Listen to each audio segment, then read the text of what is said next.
I would like to extend a warm welcome to all members of the Planning Committee, officers and members of the public in attendance at today's meeting. I am Councillor Christine Ward, Chairman of the Planning Committee. I would now like to hand over to Democratic Services to read the housekeeping notes. Thank you. Please note that this meeting is being broadcast live on the Council's website and on YouTube for subsequent viewing. It will remain available for a minimum of 12 months. I would remind those in attendance to use your microphone when speaking, but do remember to switch it off when you have finished. Please also switch any mobiles or laptops to a silent setting for the duration of the meeting. If the fire alarms ring, please can everyone leave the room immediately, but do not use the lifts. Please go to the fire assembly point, which is located at the bottom of the car park by the garages. Thank you. Thank you very much. Members, can I please confirm the minutes for the meeting held on the 10th of September? All in agreement? Thank you. Declarations of interest. Councillor Richards. Just to say that the application for Whitby Stables is in my ward, but I haven't been involved in any discussions about it, so I don't have an interest to declare. Councillor Dowd.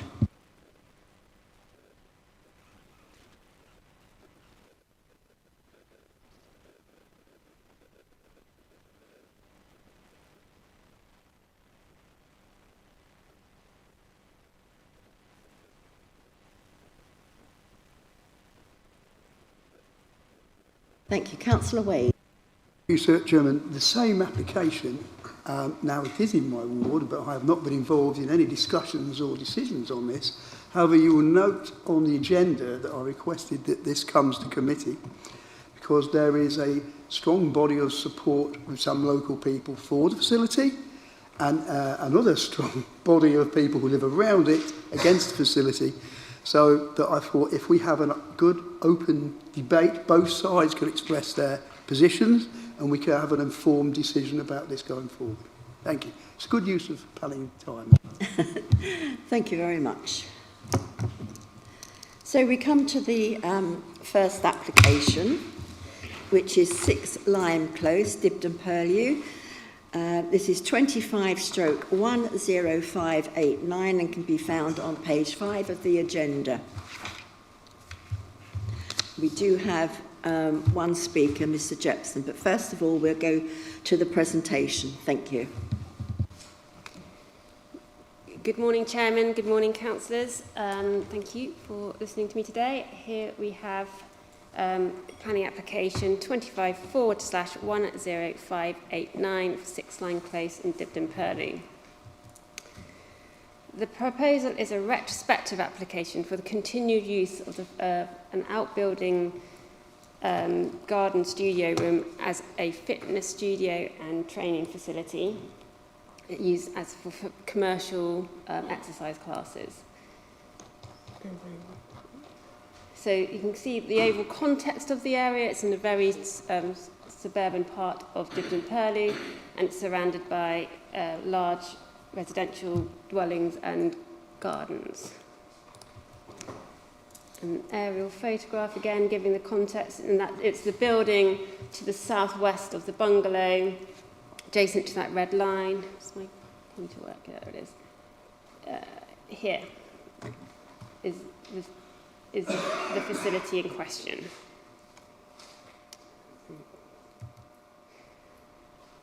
So the thing to be considered here, it's the retrospective use of the facilities. It's a different planning class use. The building, if I go back a photo a second.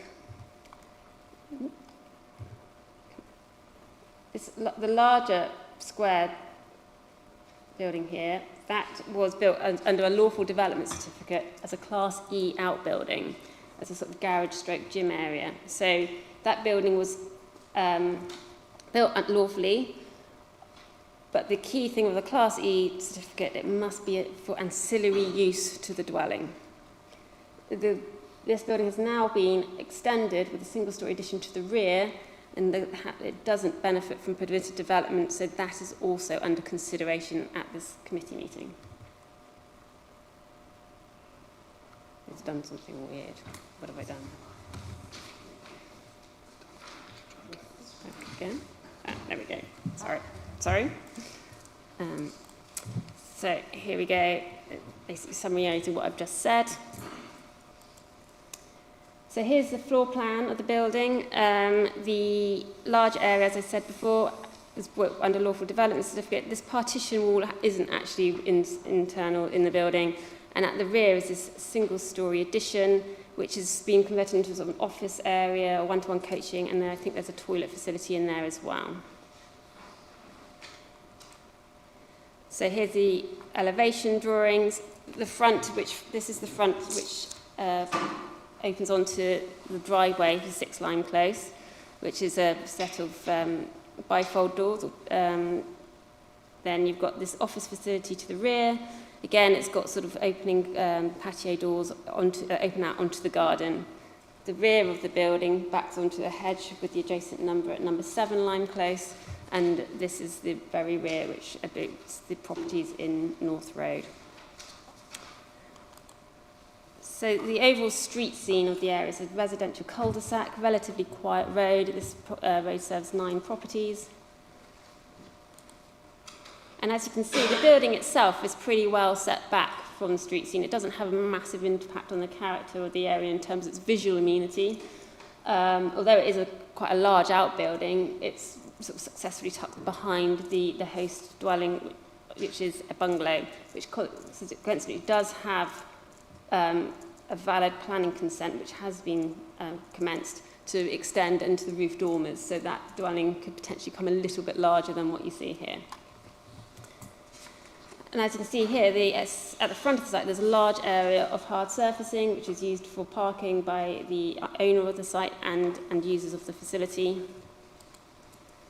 And again, the context, these high hedges around, boundary hedges, and there's some protected trees off-site and on the adjacent boundaries. And just to get more context of the overall view, there's very little fenestration on the prop building. So it's not really an issue of overlooking in terms of neighbours. So as you can see, internally, it has been well equipped to a professional level commercial gym standards, good level equipment, sort of well designed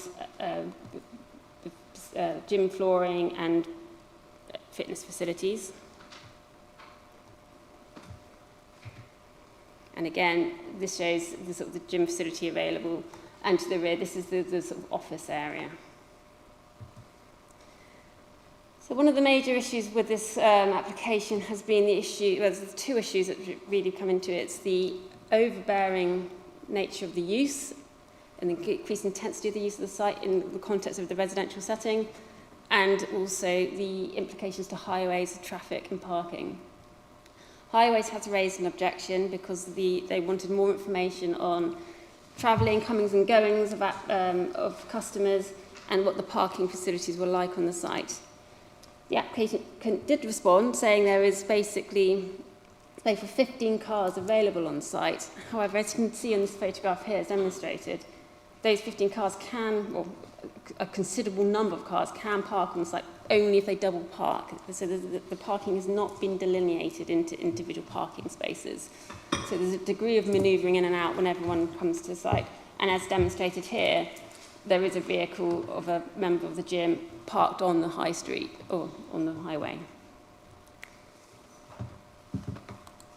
Okay, so in terms of the overbearing impacts, Environmental Health has been consulted, and they raise concerns about noise and the increase of comings and goings at unsociable hours. So typically, gym classes start from taking information from the website, run Monday to Friday, usually a class sort of between 6:30 and 7:30, and then sort of 2 evening classes in the evening, sort of running between 6:30 and about 8:30.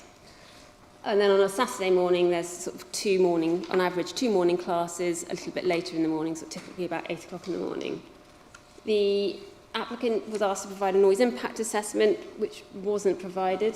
However, a statement was provided saying that the volume within the classes is set to a limit, customers are told to park on the drive, everyone's very mindful of the residential nature of the facility and very quiet. But however, that wasn't an independent noise impact assessment, so our Environmental Health colleagues couldn't really consider that as it was on that informal basis. Now, there's been a number of letter supports. It's clearly demonstrated this is a very good facility with high-level coaching, and it's very valued by its users and members of the gym. However, as an authority, we don't believe that the overriding harm it causes to adjacent neighbours who have no ability to get respite from the facility outweighs the benefits that it provides. So, over to you.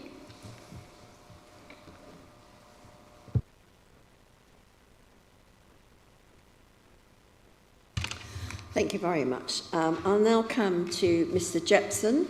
You have 3 minutes to respond. Thank you. Thank you, Councillor. Dear members of the committee, I'm speaking today respectfully requesting support in allowing Squat Fitness to continue its operation. My name is Glenn Jepson, and I'm the owner of Squat Fitness, located at 6 Lime Close in Dibden Purley.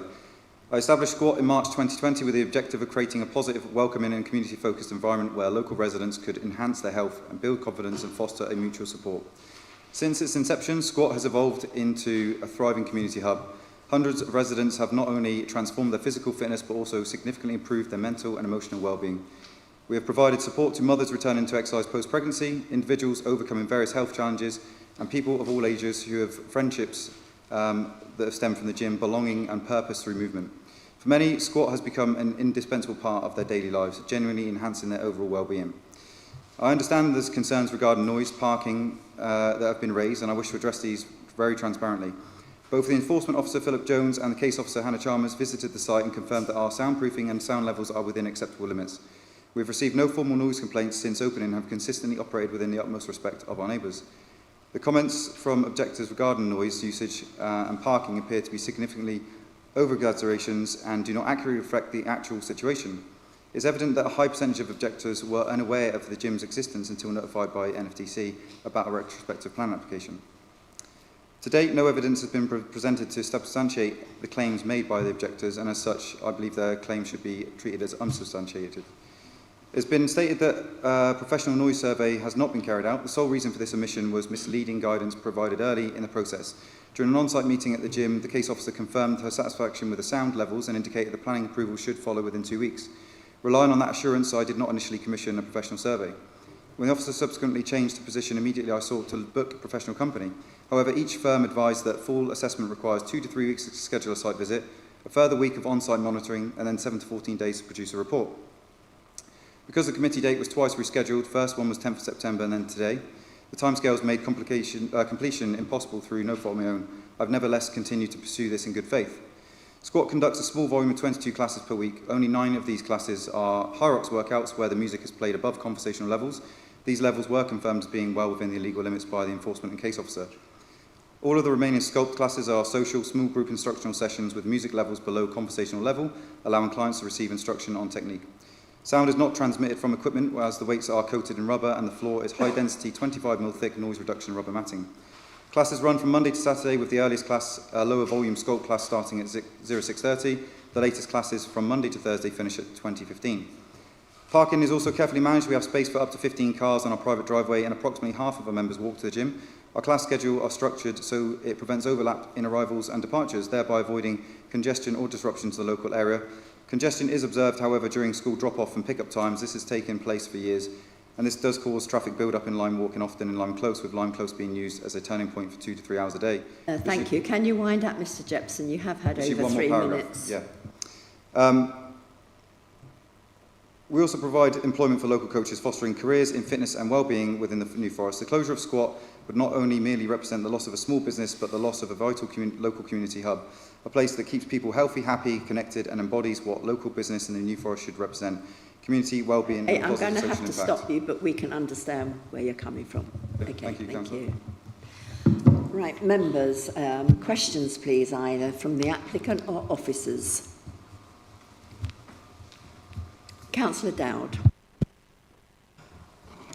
Thank you. I just want to clarify on the sound issue. I mean, we've heard that for a lot of the classes, the sound level is of a lower level. But when people are entering and leaving the building, does the sound encroach more at those points, or is there insulation of the sound within the gym that doesn't leach then outside? Thank you.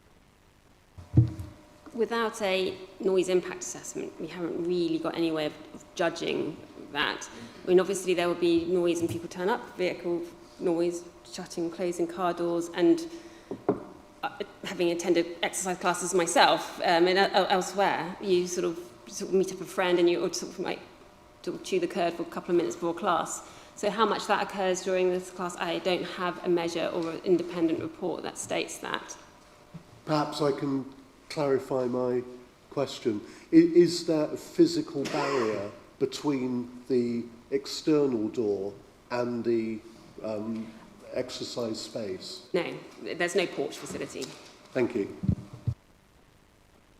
Councillor Wade. Thank you, Chairman. Yeah, we'll come to questions, actually. The first one is, I looked at all the comments about this particular thing, and a lot of the negative comments focused, as you've rightly positioned, on driving, not people parking the cars, because logic is, if you go somewhere, you always park the nearest possible space. And in that small close, that nearest possible space will probably be over someone else's, could be over someone else's drive, not always. But the other one was about sound. And as people surrounding it can hear it all the time, well, to a degree.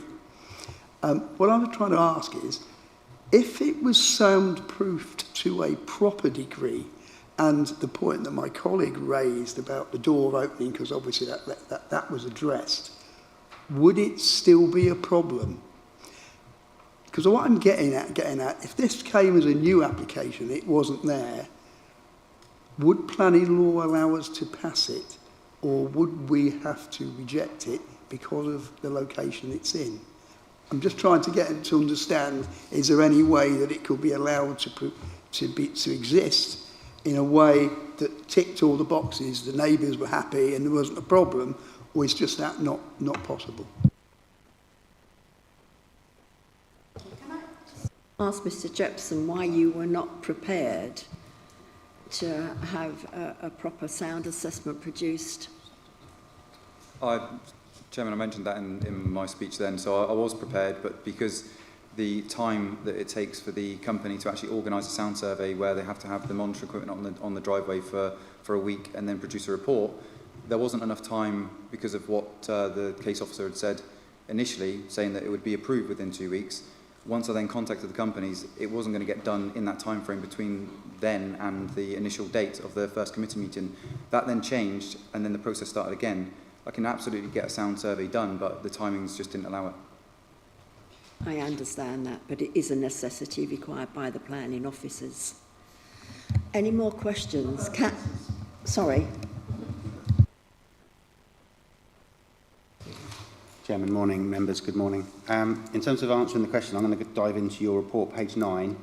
Right at the top, your report from your case officer talks about the principle of development. And I think that answers your... I think that answers...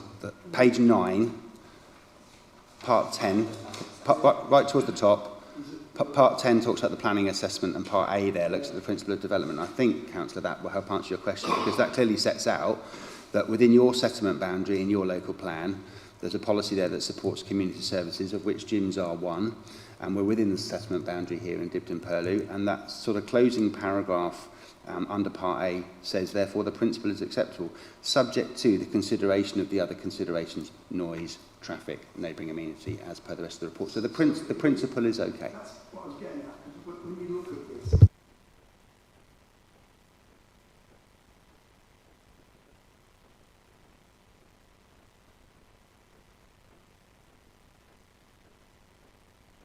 currently in its current state, it isn't.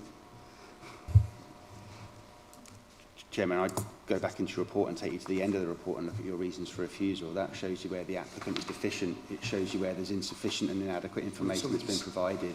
I think if we had that, and we have to consider that, your highway colleagues, your environmental health officers can consider that, depending on the outcome of that, obviously, means the recommendation may well be different, and we can give consideration to suitably drafted planning conditions. But at the moment, there's an inadequacy of information in the application. So in the current state, it isn't. Okay.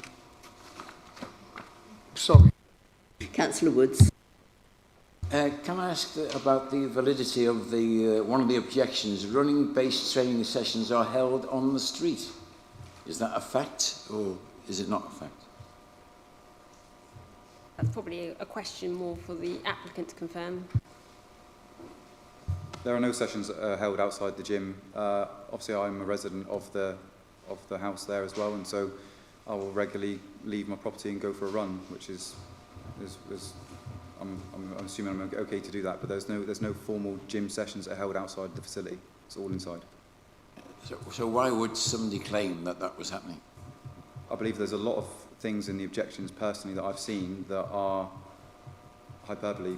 There's a lot of things that have come in since the application's gone in, where even one commenter made a comment saying that there's boom boom music 14 hours a day. Well, the gym does not operate for any more than 4.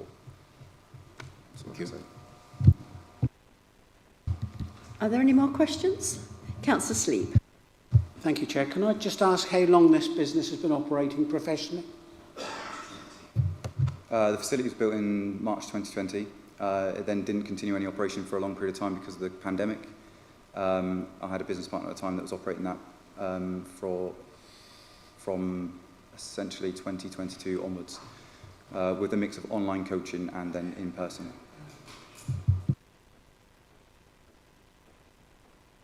Are there any more questions? Councillor Davies. Thanks, yes, sorry. In terms of the harm to residential amenities of the neighbours, what's the policy you're looking at there in terms of the local plan policy? It's ENV3, specifically part, off the top of my head, is double I, part 2 of ENV3.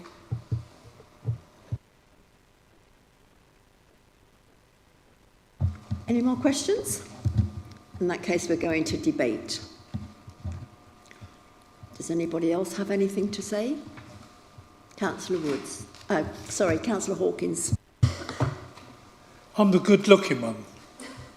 I find it strange that this has been operating for as long as it has without permission. And you're in a residential area and you're running a business. Now, surely that's not right. Surely that impacts on all the people around and highways and everything like that. So really and truly, I think we've got it right, or the officers have got it right, saying it should be refused. Are you proposing that? I need people to first do. Okay. Councillor Dowd. Yes, there are elements of balance here.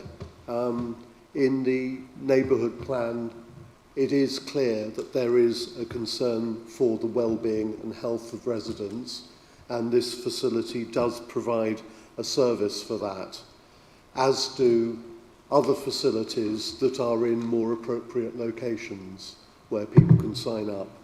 And clearly there are people who have chosen this facility because they like the service. It is a residential area. Parking, on-street parking and access to one's own property is a major concern for a lot of our residents, as they are in any residential area. So it is a matter of balancing the harms to the wider community, the residents there, against the benefits to those people who use this facility. Noise level is something that I think particularly residents who live at home a lot find particularly disturbing. So I think there are all sorts of issues there with the sound, and I think with the sound and the parking issues, these things really do need very careful consideration. So I'm afraid on balance, I would say that it's a good local facility, but it's in the wrong place, is my view. Thank you. Councillor Davis. Kind of as alluded to in the report, I think there are two issues here. The first is the noise or potential noise. The lack of a noise impact assessment, I think, is pretty fatal, in my opinion, to the application. And the if you look at the National Planning Policy Framework, I think it's alluded to in the report, paragraph 115 talks about transport and parking provision. And at this time, there is no way that that part of the planning policy framework is satisfied. It's a difficult one because you want to support a local business. My issue is that without the supporting documentation, it's impossible to be able to make a considered decision. I think at this stage it would have to be rejected for those reasons, ENV3 Part 2 and the NPPF paragraph 115, sorry. Thank you. Councillor Wade. Thank you, Chairman. This is unfortunate situation because the facility itself does a lot of positive things for people's well-being, which it does. The location is unfortunately not the best one you'd pick. And you know, if this was coming to a planning application in that location, the chances are it wouldn't get accepted, but it's been there for a while. It's a real Marmite situation because of those people that think it's fantastic, the users, and those people that live around it that are very uncomfortable with it for the noise and the traffic reasons, which the officer has rightly pointed out. What I was trying to get at, as usual, was a compromise. What can we do to mitigate the problems so it could continue existing and it didn't interfere with the residents? The fact we haven't got a sound survey, a proper one, makes that a lot harder. There is a free car park. Notice that free car park 500 yards away in Oak Road, which would give them extra steps to get to the gym, but human nature being what it is, you park near it, what I said earlier, you park the nearest possible space to where you want to go. So, and it has been in existence. I think there have been complaints before. Sound is the thing because people in their gardens hear noise. If the sound issue could be resolved, then 50% of the problems would go away. The issue that, as a planning committee, I look at under planning law, is there a way we could not refuse it and pass it? And the officers and some of the members have quoted specific policies that we are duty bound to follow, which limits our room for manoeuvre in this case. I suppose I would like to say, is there any way that something could be done for the owner to go away and rethink how he runs it or what he's got to put in so it doesn't need to be just kicked into touch? I'm just trying to look for, again, a compromise solution that will make it, not make it evasive for the local residents, that satisfies them and satisfies the owner, so we can have a sort of win-win situation. And from a planning perspective, I suppose that is a bit of a question, but I'm just asking it really in the debate. I'm going to bring it. Does one of you? Which one of you? Okay, Mark will answer that. Chairman, thank you. You've taken us through the key issues, I think, Councillor, in terms of what you've got to consider and the relevant policies of your development plan are set out in the report and in the reasons for refusal. I've taken you to the fact the principle is okay within the settlement boundary, and some of your colleagues have said they agree with that, this just might be the wrong location. That's why the recommendation is the recommendation. I took you earlier to looking at the reasons for refusal, and there's those two issues. There's the inadequacy or the lack of a noise survey, but also the second reason talks about lack of highway information. And the second part of that is about the difficulty with the site on manoeuvrability and circulation for parking. So the owner could go away and consider how they could address those reasons for refusal if you were to proceed with the recommendation as it is. The owner or the applicant also has a right of appeal against that refusal if you were to agree with the recommendation. Alternatively, it's wholly within your gift to come up with a different recommendation and a different decision. One of those could be you defer, let them make further information and come back. Alternatively, it's within your gift to obviously grant a permission and come up with something different to what's before you. My suggestion and my advice, hence the recommendation is one of refusal, is that we've gone backwards and forwards to the applicant already, as has been set out in your report. That information hasn't been forthcoming. I'm mindful that as a public speaker, you've had a different view put to you. The issue over officers considering noise informally on the site has been dealt with in the environmental health assessment and considerations in your report. And to my mind, there's inadequate information to be able to make a judgment at the moment. It's the wrong building and the wrong place. That's why the recommendation is what it is. Okay, thank you for that. Councillor Sleep. Thank you, Chair. This is a crying shame, really. We've got a good business and it's grown to need, and it's been done very professionally by Mr. Jepson, and I trust he has very loyal support. That's why it's grown. But the trouble is, it is in the wrong location. My judgment is, will his support follow in? There's a tendency with all these gym sessions, when you've got someone that you really enjoy working with, there's a loyal support to them. If they leave the scene, everyone gets really disappointed.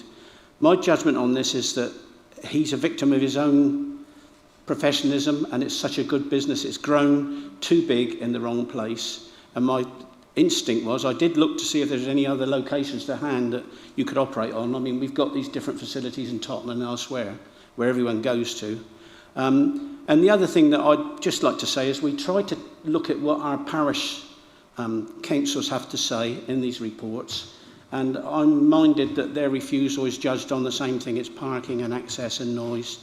It's just, unfortunately, a good business in the wrong place. And I hope that he has a chance to actually move his whole business to somewhere where he can operate and keep the support of the residents that need it, if there's not much in the Dibden Purlieu area. So, unfortunately, I'd have to propose that we actually refuse this situation.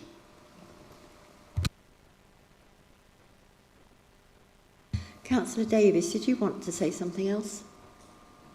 I was just going to come back on some Councillor Wade said that's fine. He's kind of answered my point. Thank you. Councillor Hawkins. I would sound like to second Councillor Sleep's proposal.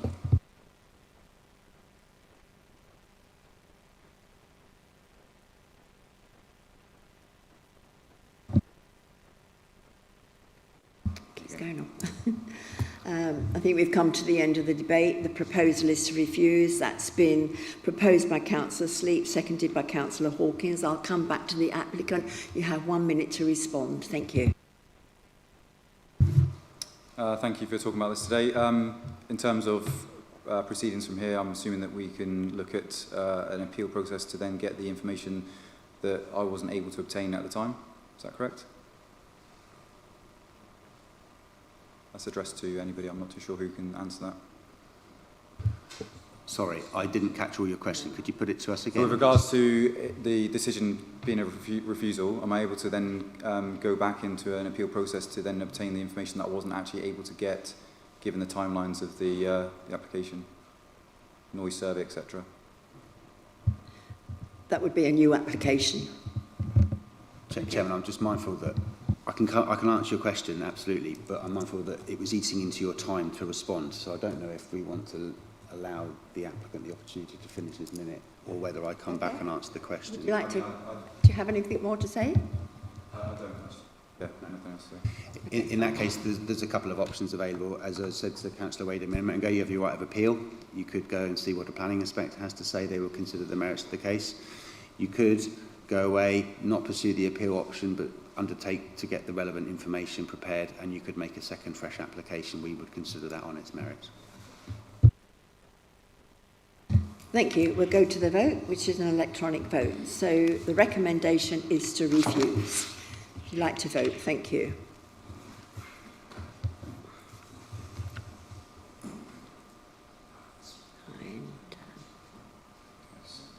We all... Chair, would somebody like to turn them on, please? I'll just get flash.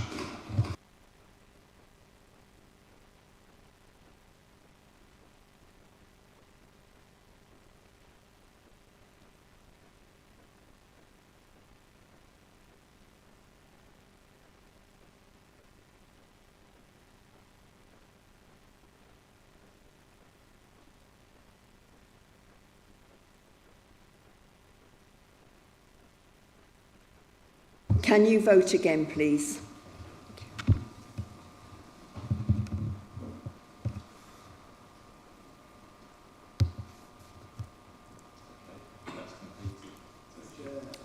Okay, it hasn't come up on the screens, but that is unanimous and that's been refused. Thank you.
Okay, we now move on to application 25/10429, land off of Trotts Lane, Marchwood.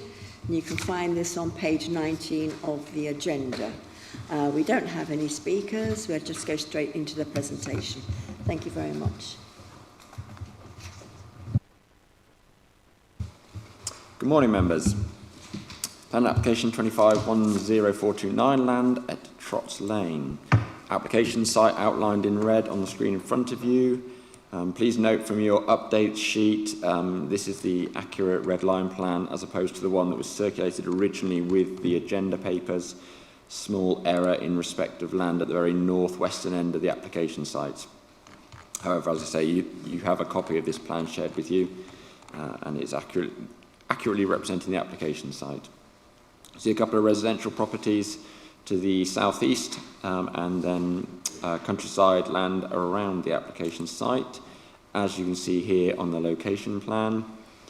Woodland to the rear, fields surrounding the site, and then the very edge of Marchwood to the southeast of the application site. Their aerial photo, you can see very clearly the extent of woodland to the rear of the site, the agricultural nature of the existing application site and fields beyond, and then the A326 main road in a southwesterly location across the fields from the application site. So turning to the constraints more clearly identified here, TPO trees being the green area covering some of the rest of the woodland that is designated as a site of interest for nature conservation, giving it some significance for ecological value as well as arboricultural value. Single protected tree in the very southern corner. And then, as I said, the A326 Marchwood bypass separating the district council from the national park in the very south. Well, to the south west of the away from the application site, and then to the southeast, I referred to the edge of Marchwood. There is the built-up area of Marchwood, the black line being the boundary of the built-up area. So the application site is outside the built-up area of Marchwood, as are these couple of residential properties close to the site. Clearly, it's close to Marchwood, but it is outside the built-up area. So in terms of that principle that we were discussing earlier about development, the principles established by your strategic policies do not support development on countryside locations.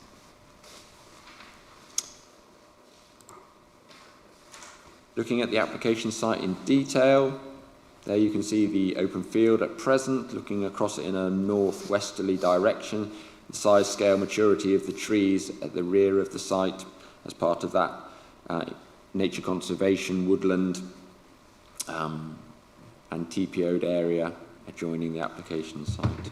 And there to the very left-hand side you can see the road, Trotts Lane itself. A bit more detail looking in a northerly direction on the left-hand side of the screen, fence line being the edge of the application site, those structures beyond being outside the application site, the existing gate on the existing access in the foreground, and then looking in the opposite direction towards the residential neighbours, garage outbuildings in the foreground and the house beyond. Looking at the existing access, gated at the present, and Trotts Lane in front of that, and looking in a longer stretch along Trotts Lane, you can see single carriageway in respect of there being no white line, but wide enough for vehicles to pass each other, relatively straight, so good visibility from the access. So the planning application proposes to change the use of the land to a traveller's residential site, including the erection of 2 day rooms and the siting of 2 mobile homes for residential occupation and the siting of 2 touring caravans. So we have one mobile home towards the northwestern end of the site and a second at the southeastern end, close to the edges. Day rooms being the 2 buildings that are proposed for the site as part of the planning application, and then space for storing using touring caravans and parking within. The application does propose to enclose the land along the northeast edge of the site, with this red line being a fence line to try and limit access and activities close to the trees, but also provides area of amenity for the residents to use. It includes repositioning the access deeper into the site. You can see, and making use of that existing access onto Trotts Lane. Elevations of the day rooms, relatively simple, almost residential outbuilding, garage style architecture, size, scale, excuse me, and design. Positioned close to the edge of the site, as you saw in the previous plan here. So those doorways would open out and look into the centre of the site, with the rear of the building presenting to the road, being this elevation here, reference Trotts Lane there on the plan on the screen. Looking at the floor plans, they're described as day rooms, so they include a living area and a bathroom, toilet room. No bedroom proposed, so entirely feasible as day use only. Relatively small, 9 by 4.5 metres, below the size advocated by the government guidance on suitable living standards and accommodation sizes. Conducive with only being used as day rooms for that style of accommodation and facility. So now coming to the key constraint for your consideration, I referred to the woodland being a site of interest for nature conservation. It's also recognised as being an ancient woodland. That is considered to be an irreplaceable habitat by the NPPF.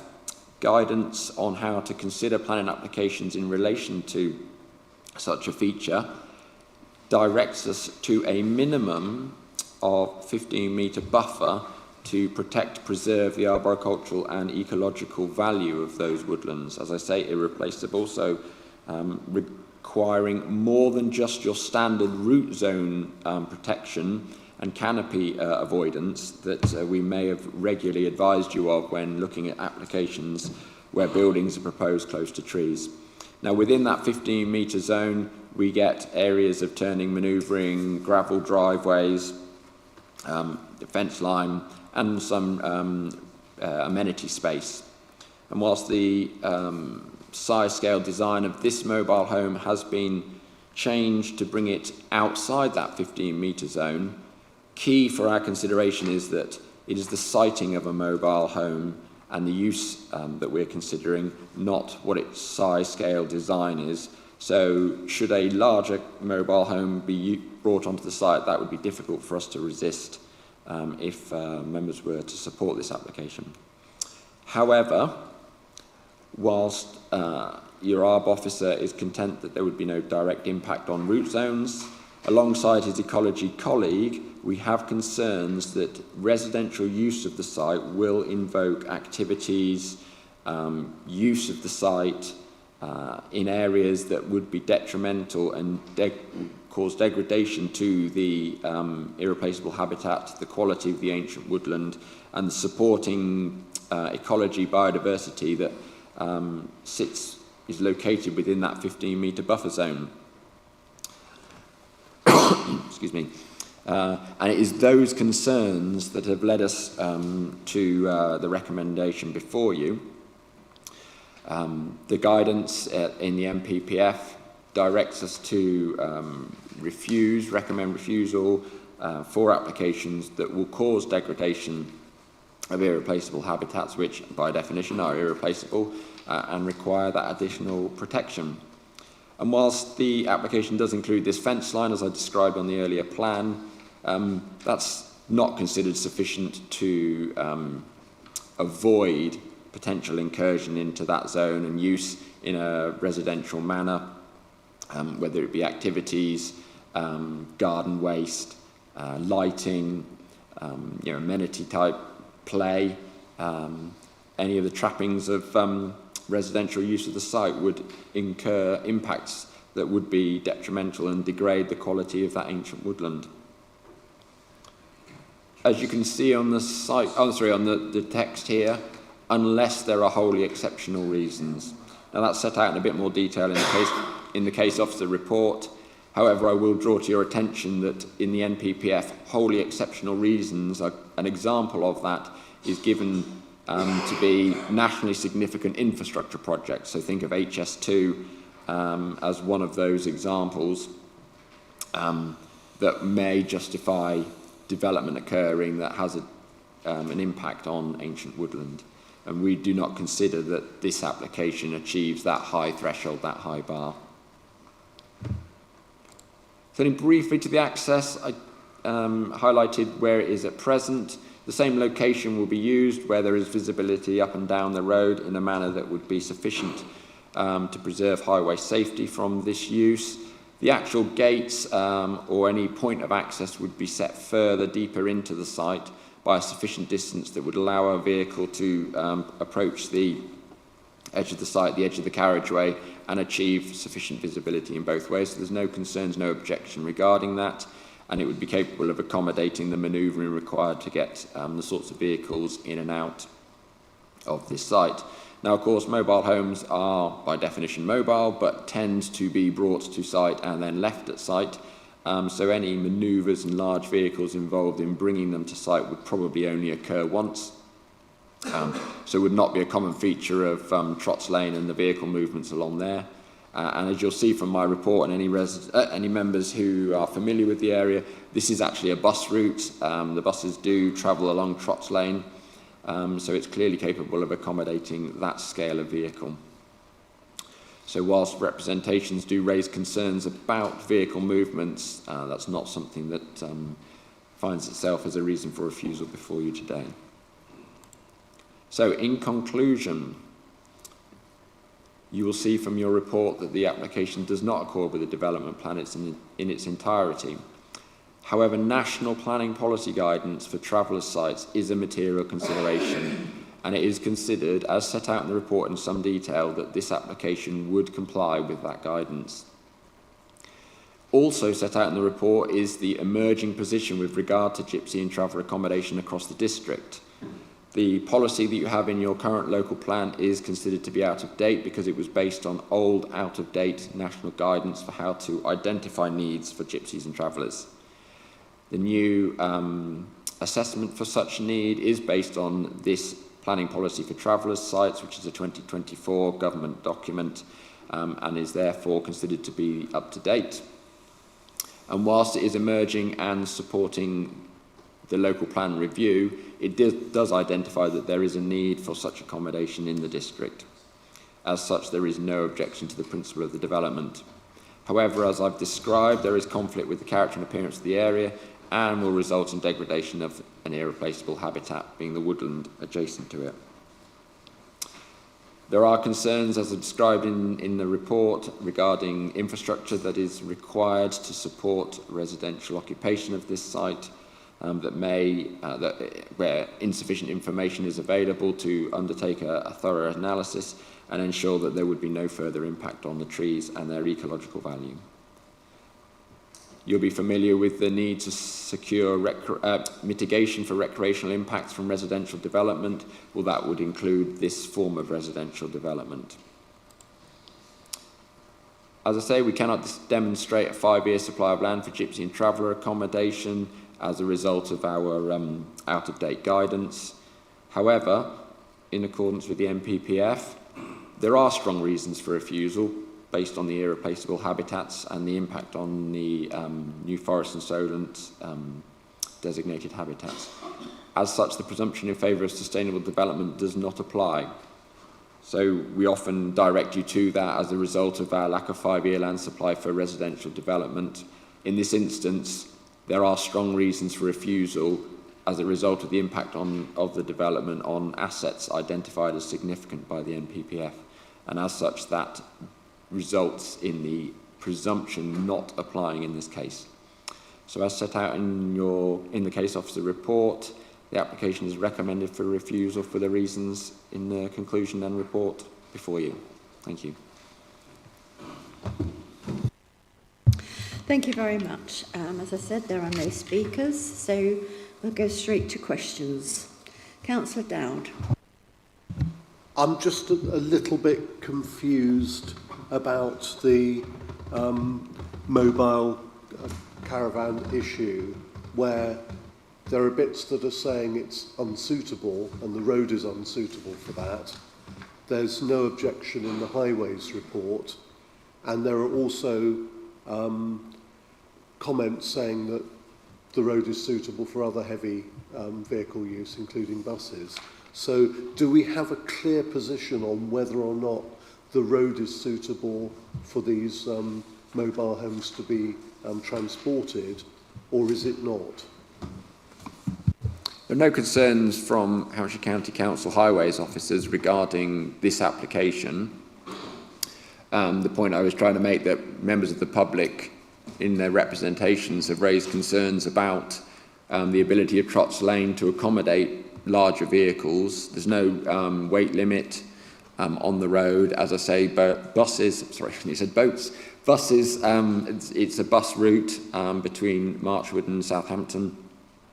So clearly that size of vehicle are capable of navigating along Trotts Lane in an acceptable manner. And what I was trying to suggest is that as mobile homes, they tend to only be delivered to site once, ultimately removed at the end of their life, but they don't come and go in the manner of perhaps a touring caravan. And whilst they're described as mobile and they can be moved, it's not typical for them to be moved on a regular basis. So if there was any potential conflict when they are delivered, because of the way that mobile homes are delivered on low loader type trailers, and potentially craned or towed into position, that would only occur for a very short period of time once, should the application be approved and implemented.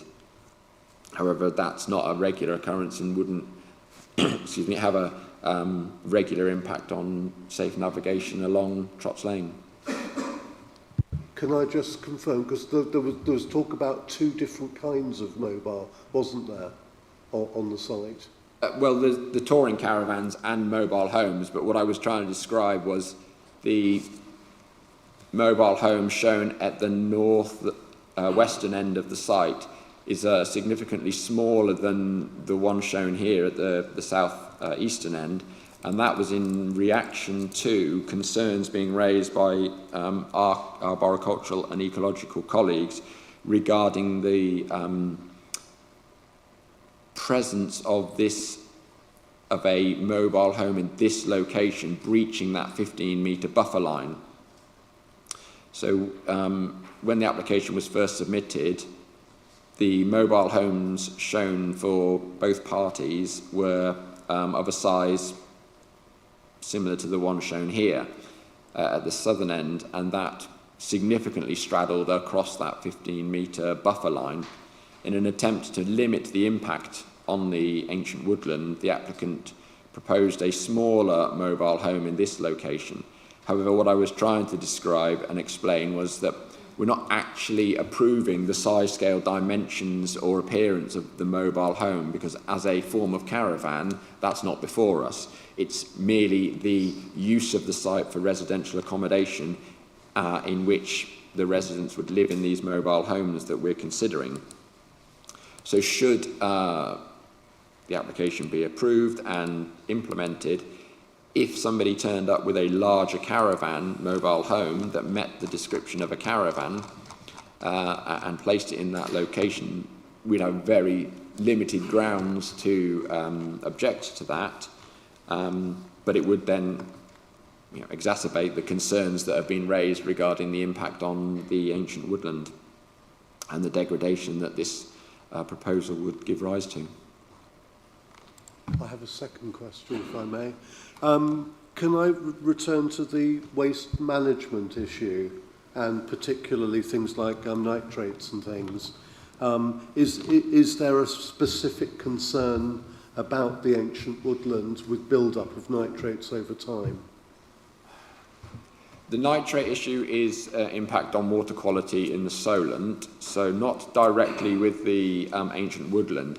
The concern is that it's not on the foul or surface water sewer network in this location, and whilst technical solutions could accommodate soakaways and packaged treatment plants on site, we have no idea what that might look like, where it might go, how big it would be, and whilst commonly we might condition that in a residential environment where we have more better understanding of what that might look like, where we have this constraint of the ancient woodland, we wouldn't want to see the only position they can be located in being within that 15-metre buffer zone.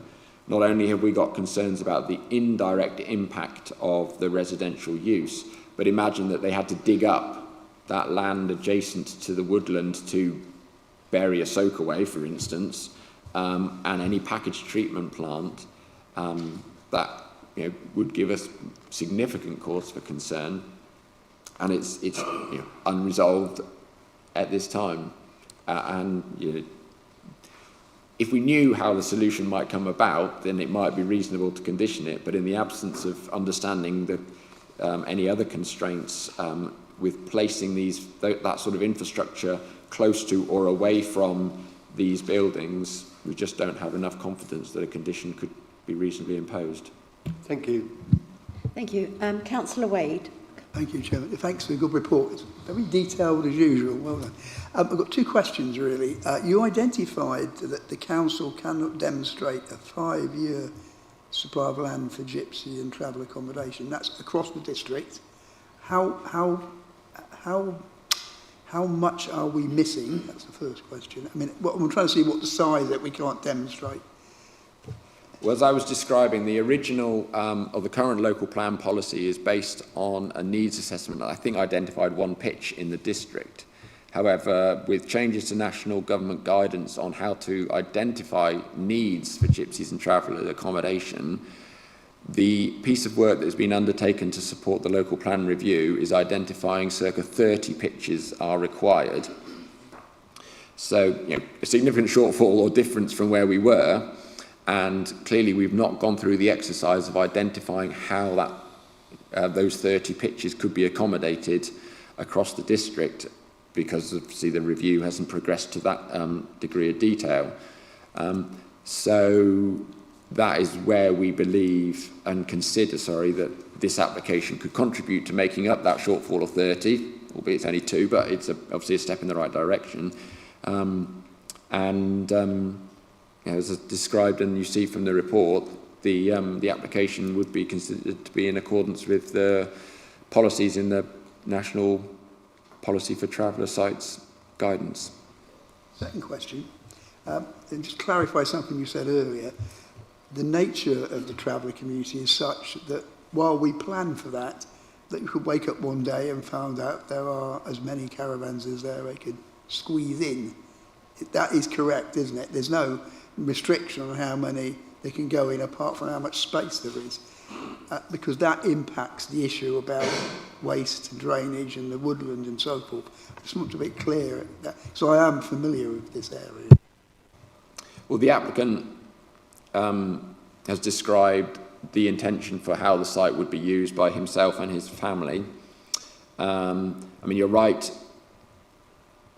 As I was describing caravans being mobile, we're looking to, the application was looking to secure consent for the use of the site for residential purposes in the manner set out on the screen in front of you now.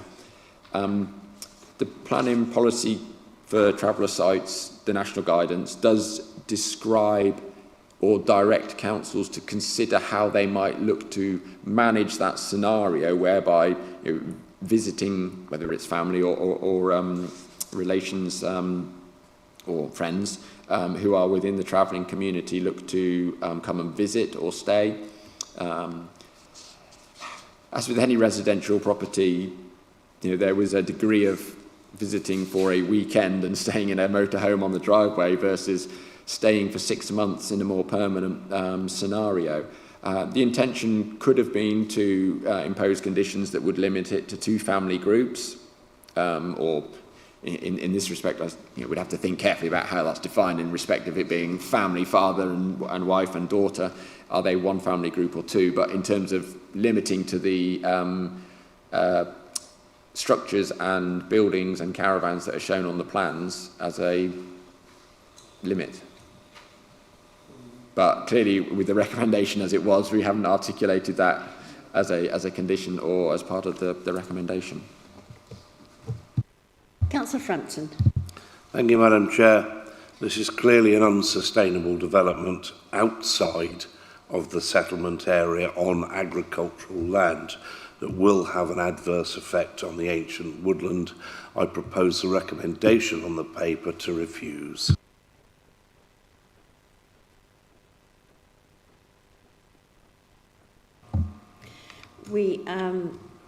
We were in questions, we weren't in debate, but I'll keep that in mind. if there are no more questions, we'll go into debate, okay? Councillor Sleep. Thank you, Chair. That was a very good plan and it's well presented. And I do have a good deal of sympathy for our travelling community. They're part of our history in the forest. Unfortunately, I know there's issues at the nearby Bury Brickfield site for the travelling community, so I know there's a problem. We've had issues that have actually had to relocate some families into the Totton Council area estate. So I know there's an issue there, and I can understand the need to try and help the travelling community. But once again, I'm mindful to look at the parish officers' opinions, and their situation there is saying that it's not a good location. So I'm mindful to think of the same reasons for that. Thank you. Does anybody else have anything to say? Councillor Wade. Yeah, thank you, Julie. I'm very familiar with this area, Marshall, and that road. And you're right, buses do go down there, but you wouldn't like to have 2 vehicles coming, large vehicles coming in the opposite direction. It's very narrow. We have the New Forest historically has quite a large traveller community. Very many of them live in our communities in conventional homes, and many don't. They still have some of the old ways. So I have a lot of sympathy for them, and the fact that we should be looking for pitches for them in our district. But I agree that because of the ancient woodland and the narrowness of it, this site isn't appropriate for that. So I totally agree that the issues around it mitigate the fact we should be finding more pitches. We just sort of find them in a more appropriate area. Councillor Davis. I was just simply going to second the recommendation, second the proposal from Councillor Frampton for the reasons outlined in the report. Does anybody else have anything to say? In that case, we'll go to the vote. So the recommendation is to refuse. That has been proposed by Councillor Frampton and seconded by Councillor Davies. All of those in agreement with the recommendation, please vote.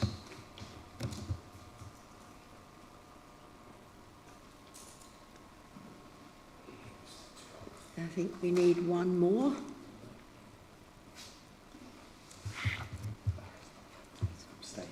Oh, okay. So that has been refused by 11 to 1, it's abstention. Thank you very much.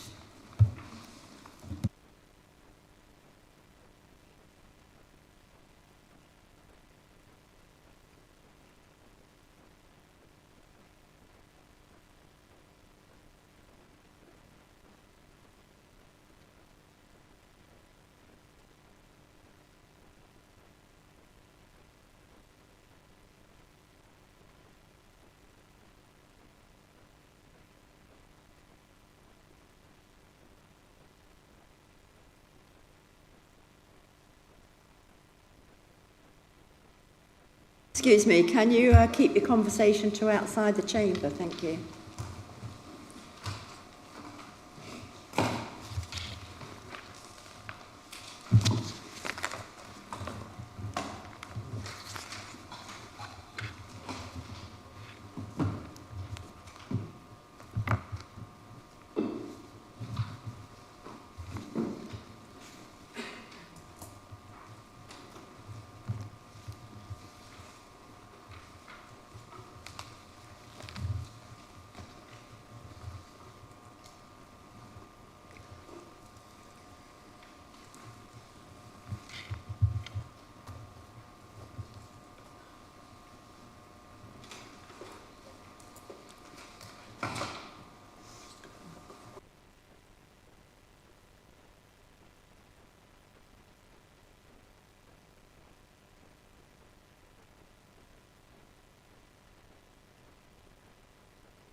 We'll continue with our next application, which is 1 Grange Close, Everton Hordle, 25/10544. You'll find this on page 53 of the agenda.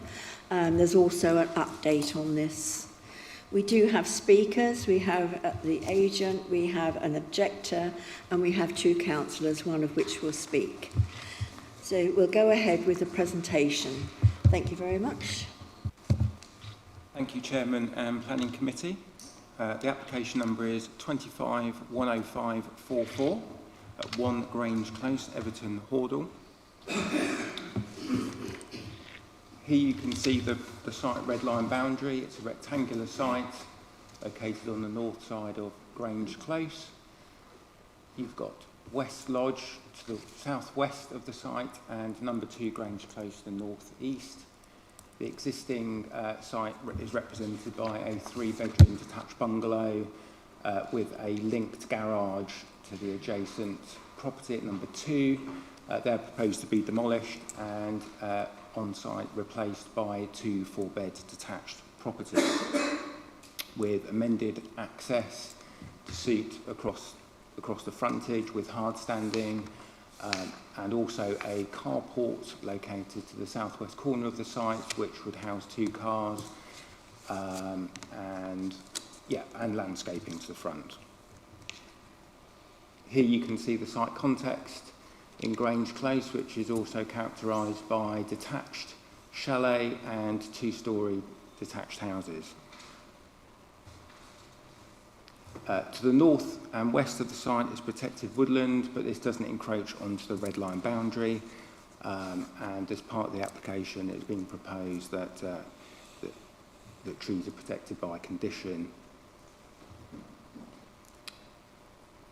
So as previously mentioned, the proposal is for 2 4-bed detached dwellings, extended access, carport and landscaping. Here you can see site photos. Top left is the context looking down Grange Close, so the immediate property you can see there is a chalet style property, it's number 2. And then you've got number 3, you've got hard standing to the front there, which has been added for parking to serve the 2-storey detached dwelling there. And you can see the mixed character of the street in terms of chalet style and 2-storey detached dwellings. The top right is the access looking back down Grange Close to the entrance. And then you can see where the drop curb would be to serve plot 1 on the left-hand side of the site, and you could see by the lamppost there to the right of the lamppost where the carport would be situated. To the bottom left, you can see the site more in context from the entrance to the close, and you can see how the proposed dwellings would sit in relation to number 2, and then the bottom right-hand photograph is looking at the relationship looking back down Grange Close towards the site entrance, and the relationship between number 2 and number 3 in the streets in context, and also the hard surfacing at the front there of number 3. These are the site itself. So the site is obviously vacant. The 3-bed detached bungalow still on site, and you can see from the top left photograph, this is standing in the northwest corner looking back towards number 2 Grange Close. So this would be in the amenity space of plot 1. The top right photograph is looking from the southwest corner across to number 2 Grange Close at the front, where the hard standing would sit, and explores the relationship between the site and number 2, which would be central between the plot 1 and plot 1A. The southwest corner there is represented by the photograph to the bottom left, looking back across the plot to number 2 Grange Close, and the photograph at the bottom right there is looking towards West Lodge and west of the site. Here you can see the site plan, which depicts the relationship on site as proposed. We've got plot 1 on the left-hand side and plot 1A on the right-hand side, and you can see the carport there to the southwest. Additional landscaping has been added between the 2 properties and also on the east and southwest boundaries. This is the additional landscaping plan which was requested following urban design comments, and this has been added to the scheme and will be conditioned. You can see there the 3 spaces depicted on the right and the 2 spaces on the left, plus 2 in the carport, so 7 in total, which meets parking standards. And the extended access for plot 1, the existing access is on the right-hand side of the site to serve the existing garage, which you can see outlined adjacent to number 2, which has been demolished. And then here you can see the roof plan, which depicts Velux windows, etc., which are mentioned in the report and also conditioned. And then the elevations. So this is plot 1 on the left-hand side, which is a more conventional house, which is also represented down the close in terms of styles. And then plot 1A, this has been designed specifically to be more in keeping with number 2 Grange Close, so as to be more in keeping with the street scene in general. And then here you can see the floor plans. Plot 1, ground floor, is represented on the left, and then you've got the first floor, which is floor plan number 3 there, and then plot 1A, ground floor, second one from the left, and the first floor on the right-hand side there.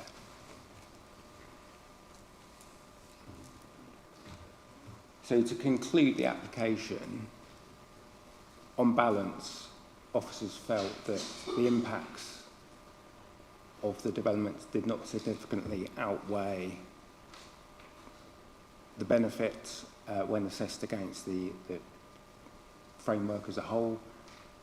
Currently, we have to assess applications in the tilted balance, given that we only have a 1.53-year housing land supply, and therefore the application was recommended for approval, subject to condition, and Section 106 agreement to secure habitat mitigation and for the following bird-aware solent and the air quality monitoring contributions.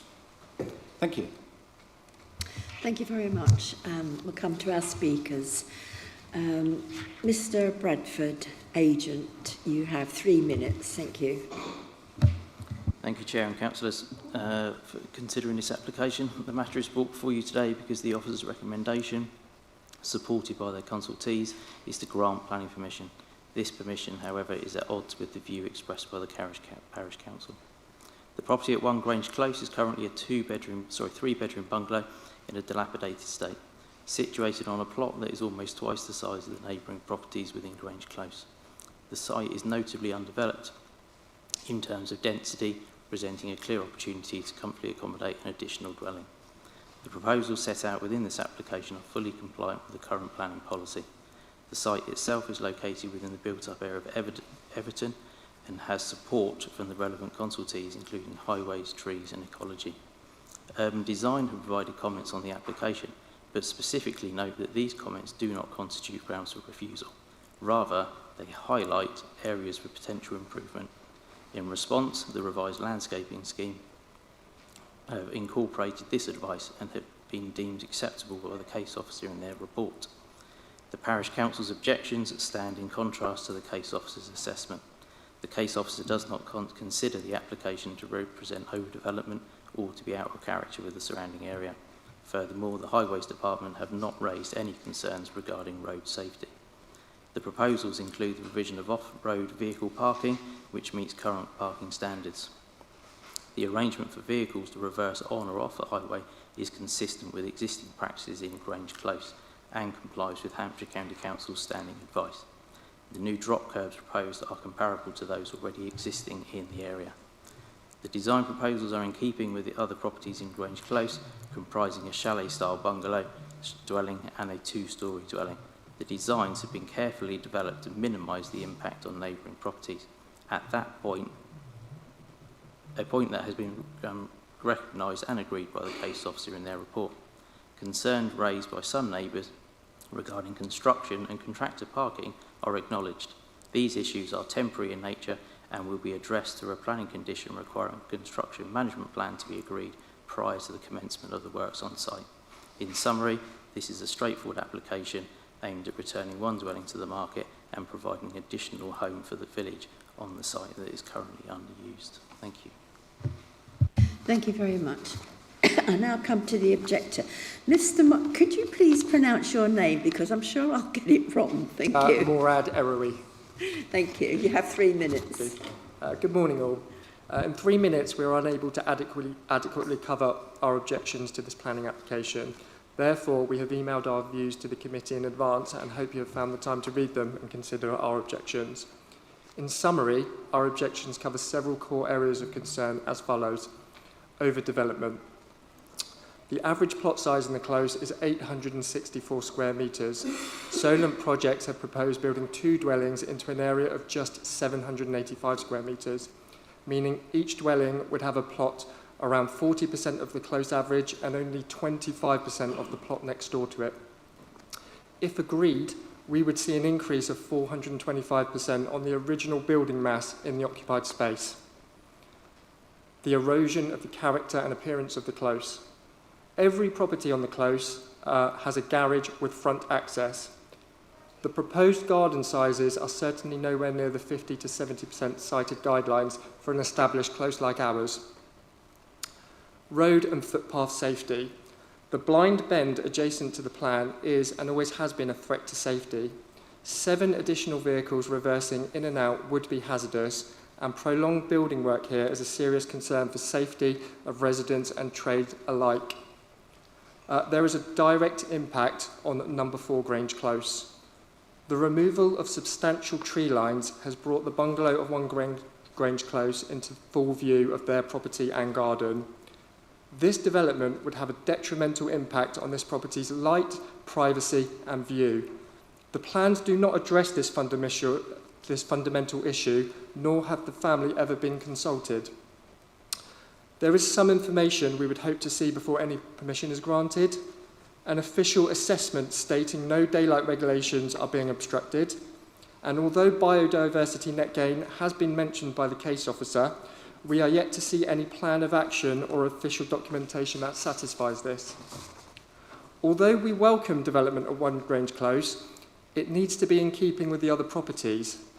MPPF state development should maintain a strong sense of place through the arrangement of streets, spaces and building forms. The case officer states the proposal within this application will provide a much needed additional residence to the area, but we would like to highlight we estimate over 500 homes are currently in planning or development stages in the area, and 20% of the properties in the close are currently up for sale. This application may be suitable for a plot of empty land where new builds would not compromise any character, rather than an established close with spacious properties like ours. We would not want to set any precedent for the land purchased by Solent Properties behind this development that is not in this application. Speaking on behalf of 30+ residents, we hope the committee will take notice of our concerns, as it is us that will have to live with the consequences of your decision long after the developers have taken their profit and moved on. Thank you very much. Thank you very much. We now come to parish councillors. Councillor Sandbrook, Councillor Warren-Holland. Councillor Warren-Holland, you're going to do the 3-minute presentation, are you? That's the intention. Thank you, Chair. Do I start? Go. Good morning, councillors. The concerns raised by residents have to some extent been addressed by an amendment to the plan relating to the previously extensive drop-down curb. But the point about risk to elderly persons and wheelchair users being forced into the road due to steep slope surely still applies. It's the fact that a blind bend exists at the entry point to Grange Close, and that new residents from the properties reversing into oncoming traffic will still be hazardous. Just last week, a near miss occurred between a developer's vehicle reversing and a resident's vehicle entering the close. That's hearsay I had. Parish councillors have concerns that this plan represents an overdevelopment of the site. It's accepted that the current property is beyond redemption and should be demolished. This raises the question of whether the property is a rebuild of the current property and therefore the 50% extension of floor space would apply, or is it a new build on the demolished site? That's a question. The comparative scale of the proposal is alarming. It's true that the bungalow occupies a spacious plot and could provide a large house with a generous garden and ample car parking off-road. But the developer has already, prior to the application, fenced off the rear of the plot, thus reducing the potential building space by a significant proportion. The current bungalow has a volume of 84 square metres. The proposal of 2 large properties has a combined volume of 357 square metres on a seriously reduced plot. The problems relating to parking raised by residents are caused directly by the reduction in the size of the potential building plot. It should be noted that to exacerbate the situation to some extent, incursion onto a neighbouring property is required. Residents and councillors have major worries about the potential future development of the plot of land now isolated behind the planned new properties. It would appear that currently access is only available through boundary hedging on Lymington Road, very close to the junction with Milford Road and near to the junction of Lymington Road with Lymore Lane. Any future attempt to create a permanent access point onto Lymington Road would seriously compromise road safety and traffic flow, so it is unlikely. This item is recommended for acceptance, but I would respectfully ask councillors to seriously consider the objections raised before voting. Please ask yourselves, does this overdevelopment fit into the street scene in Grange Close, or would a more appropriate single 4-bedroom property with suitable car parking be a better and safer option? Thank you. Thank you very much. Questions, please, to... thank you, Councillor Sleep. Thank you, Chair. Can I just ask the officer, I'm looking at photographs of this scene, if you could go back. Is the garage attached to property next door? And if that's the case, would that be, they actually have to repair the end wall of it when you actually look on the end detail? Yes, well, there'll be some requirement for a part of the roof. So it was joined? It was. Yeah, okay. Thank you. Mr. Dowd. Yes, my question is about the ecological mitigations here. Is there any indication of how this is going to be satisfied? Yes, it will be satisfied through a contribution through a Section 106 agreement secured on site if planning permission is granted. So that will be for something that is off-site? Yes. Within. Councillor Wade. I've got a question really about this site originally had one 3-bedroom property on. We now have 2 large 4-bedroom properties on it. One has just got parking spaces, and the other one's got two parking spaces and 2, what would you call them? They are carports. When would this be considered overdevelopment of the site? Because we're going from one property to 2 large properties. You can understand a large property on the site, that would fit quite nicely, but 2 properties. How does this, how is it not overdevelopment? Perhaps that's the question I should ask. Well, officers make an assessment on site, looking at the, for example, the amount of amenity space and also the site's context in relation to the street scene, separation distances, overshadowing and loss of privacy for adjoining neighbours, etc. We've looked at those and we've made the assessment that the impacts are minimal. Councillor Richards. The objector mentioned the issue of the dropped curb and potentially causing safety issues for elderly and disabled residents. I didn't see that point addressed in your report, so I just wondered if you could comment on it. Thank you.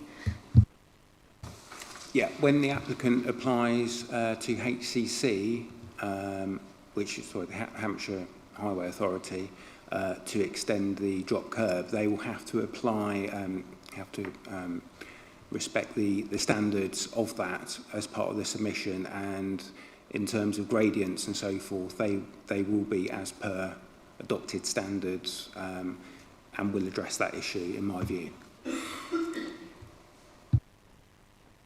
Are there any more questions? In that case, we'll go into debate. Councillor Sleep. Thank you, Chair. Looking at this particular site, we've been putting houses on much smaller plots than this for some considerable time now. We've been backfilling on all estates everywhere because of demand. We've just got a demand. And I look at those 2 locations. I think my instinct as I looked into the street was that it's very oppressive because we've got very high hedges opposite. So there's an instinct when you walk in that it is constrained. But as the sites stand at the moment, I don't see any problem with the extra 2 houses going onto that plot. We've got bungalows in our community that are being converted to another story for families because they want a big footprint, or we try and get houses into plots with 3 or 4 bedrooms. It's normal now. When I was on the estates, people said to me, I said, why haven't we got a back garden? Oh, people don't need back gardens anymore. They all both work. So we've always got that attitude as well, and it's something we've just got to get used of in our society. I think the hedges itself are the thing that really causes concern, because you look at it and you think, blimey, it is tight through there, and it is a tight bend. But personally, I think there's nothing wrong with the 2 houses on that plot. Thank you. Thank you. Councillor Hawkins. I'm sorry, I can't agree with my colleague across the way. It's once again, we're trying to put buildings on every little bit of plot of land that we can get. And it won't be long before we're the same size as Southampton and even maybe Manchester and London. It's ridiculous, absolutely ridiculous, putting all those, we've got a bit of green space there, we're going to build a plot. And they're building 4-bedroom houses. What young person can afford 4-bedroom houses?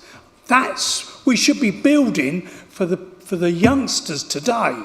The old ones can move on, but the youngsters need to be able to afford property, and that's what we should be looking at. This is overdevelopment, crowded, and greed by the developers. Thank you. Councillor Dowd. Right. Yes, I do have every sympathy with the parish council's views on this one. I accept the arguments put forward, and I understand those, but I do think it's not right for the plot in that context. My biggest concern is the amount of open ground that's been encroached on. There is a drainage issue, and I hope that should it be accepted, that there are robust conditions on runoff and drainage there.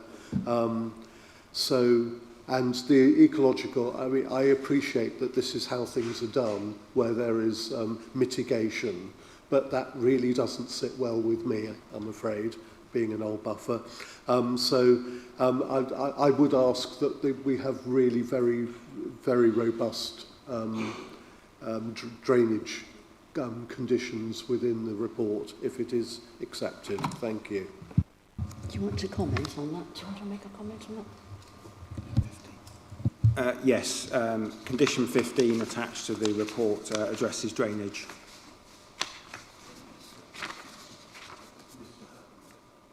And that asks for a sustainable drainage strategy and associated detailed design and maintenance plan, management and maintenance plan of surface water drainage to be submitted and approved before development.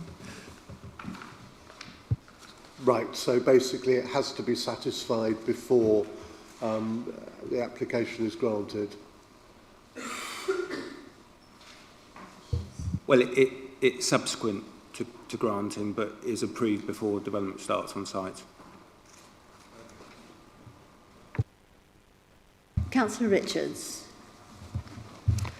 I don't like it.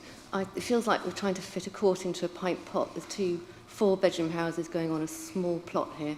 I also don't like the parking right the way across the front. I don't think it looks attractive. However, I am aware that the tilted balance applies because of the housing targets that we have, we're not able to reach. And so we are forced to essentially approve applications which are perhaps not up to our normal standards. So therefore I recommend approval. Thank you. Councillor Davies. I actually concur with Councillor Hawkins on this one. I think it is overdevelopment, and as such I can't support it. Councillor Wade. Chairman, we do have to build more houses. We know that. But the houses we need to build are these. Councillor Hawkins makes a very valid point. Right, the house construction that we need to develop for the nation, let alone just this forest, is affordable housing, or at least smaller housing for families to start on the housing ladder with. I too think it's overdevelopment because it's 2 very large properties. If this was 1 4-bedroom house, I don't think we could object because that would fit into that plot perfectly. But 2 of them, I can't support it either. If it was 2 moderately smaller houses of the type we should be building, that might be a different issue because there is a need for that sort of property. but the New Forest is blessed with very many large houses, but not enough small ones. So I think it's overdevelopment as well. Thank you. Councillor Frampton. Thanks, Madam Chairman. Bring your attention to policy ENV3, first subsection. New development will be required to create buildings, streets and spaces which are sympathetic to the environment and their context in terms of layout, landscape, scale, height, appearance and density, and in relationship to adjoining buildings, spaces and landscape features. You could, as this is, I would say, a subjective view, taking the balance, you could argue it's against ENV3, and you would have a viable reason in our policy. However, I will not be proposing that because I would still say that because we do not have a 5-year plan of houses, because the goalposts have been altered by central government, presumption has to be in favour of development. And I would say that for myself, that I'm afraid would override ENV3. However, if anybody else wanted to legitimately propose refusal, we do have a policy for it.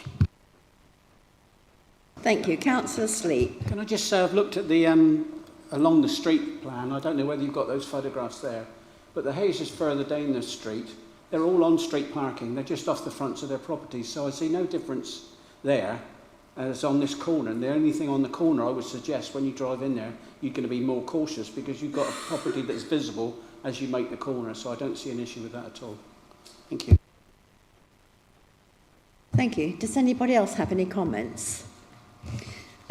The proposal, the recommendation here is to grant, so I will need proposals and seconders for this. You're proposing? Oh, sorry, you're proposing, Councillor Richards, and you're seconding. Thank you. I'll come back to the speakers. You have 1 minute each to respond, so I'll go to Mr. Bradford first. 1 minute, thank you. Thank you.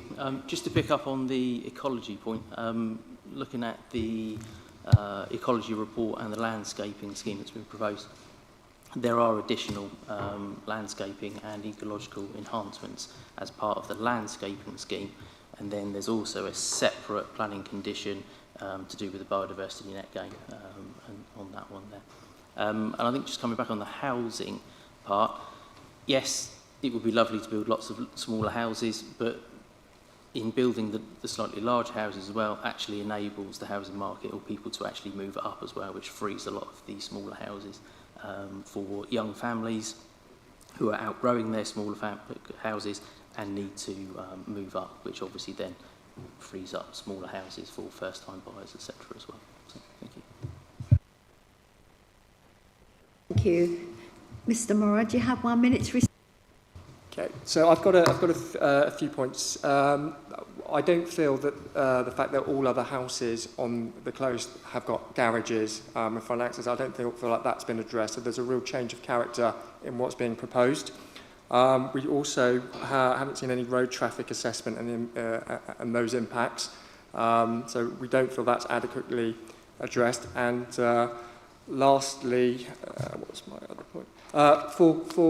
For Grange Close, you can see in the site plan, not this one, but the other one, no mention anywhere of the impact on that property, but you can see on the photo, it's right opposite the development. Number 2 has been mentioned, but we know their garage is going to be partly used, so I can understand why there's no objection there. But number 4 really does have grounds to object.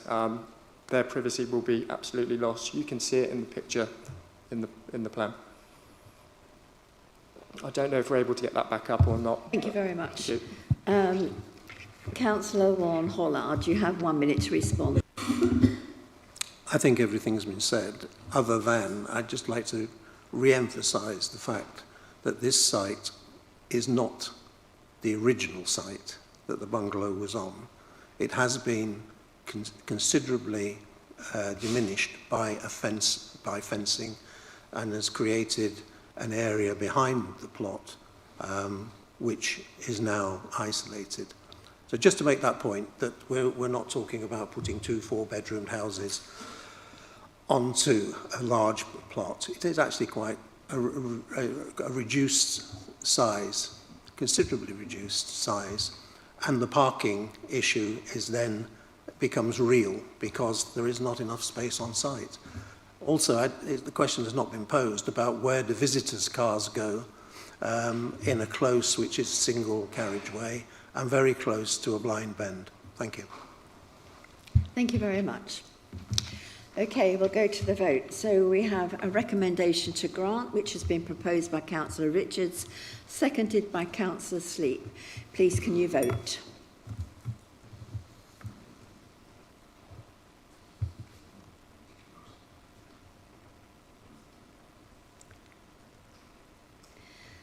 Okay, we have 6 for, 4 against, and 2 abstentions. So that's been granted.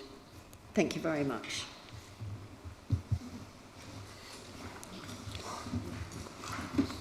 Close. Not close enough.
We'll now continue with our next application, which is 24/10939, Whitsbury Stables, Fordingbridge Road, Whitsbury.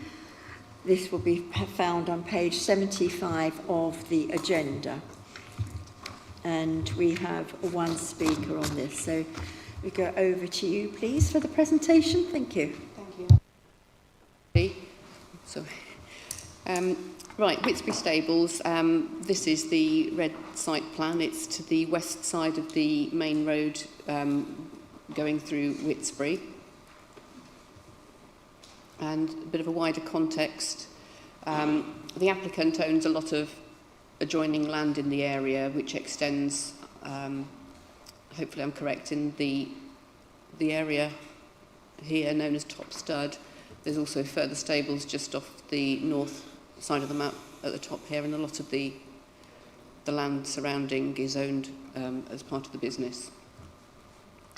So just to clarify, that's stables just over here and to the north of the site as well. The little cul-de-sac, excuse me, to the north is privately owned. So the existing site plan, east is at the top of this screen, just because it's easier to deal with the site in that way. So we have stables which front the road and link round to the western side of the development. At the back of the site here we have a large partly opened sided barn. There is an existing dwelling on site which relates to this section of the stable buildings. So here we have the proposed site plan. The buildings along the road frontage and to the north here are to remain and be converted into ancillary accommodation for garaging stores, and on the north elevation here a dwelling, single-storey dwelling. To the south the stables will be replaced with 2 pairs of semi-detached houses. So So here we have the proposed ground floor plans. You can see the red dotted line indicating the footprint of existing built form, which projects at the rear here where is an existing dwelling. And you can see the retention of the stables along the frontage. This element here is the access through to the road. And the first floor, which is just above the 2 pairs of semi-detached houses. So this is the rear elevation of the new build properties. You can see the access through to the road at the back there, but this is the elevation that would face to the west, and with the outlook for back gardens. And inside the courtyard, this is the elevation that you would see. You can see again here the red dotted line showing the outline of the existing stable buildings.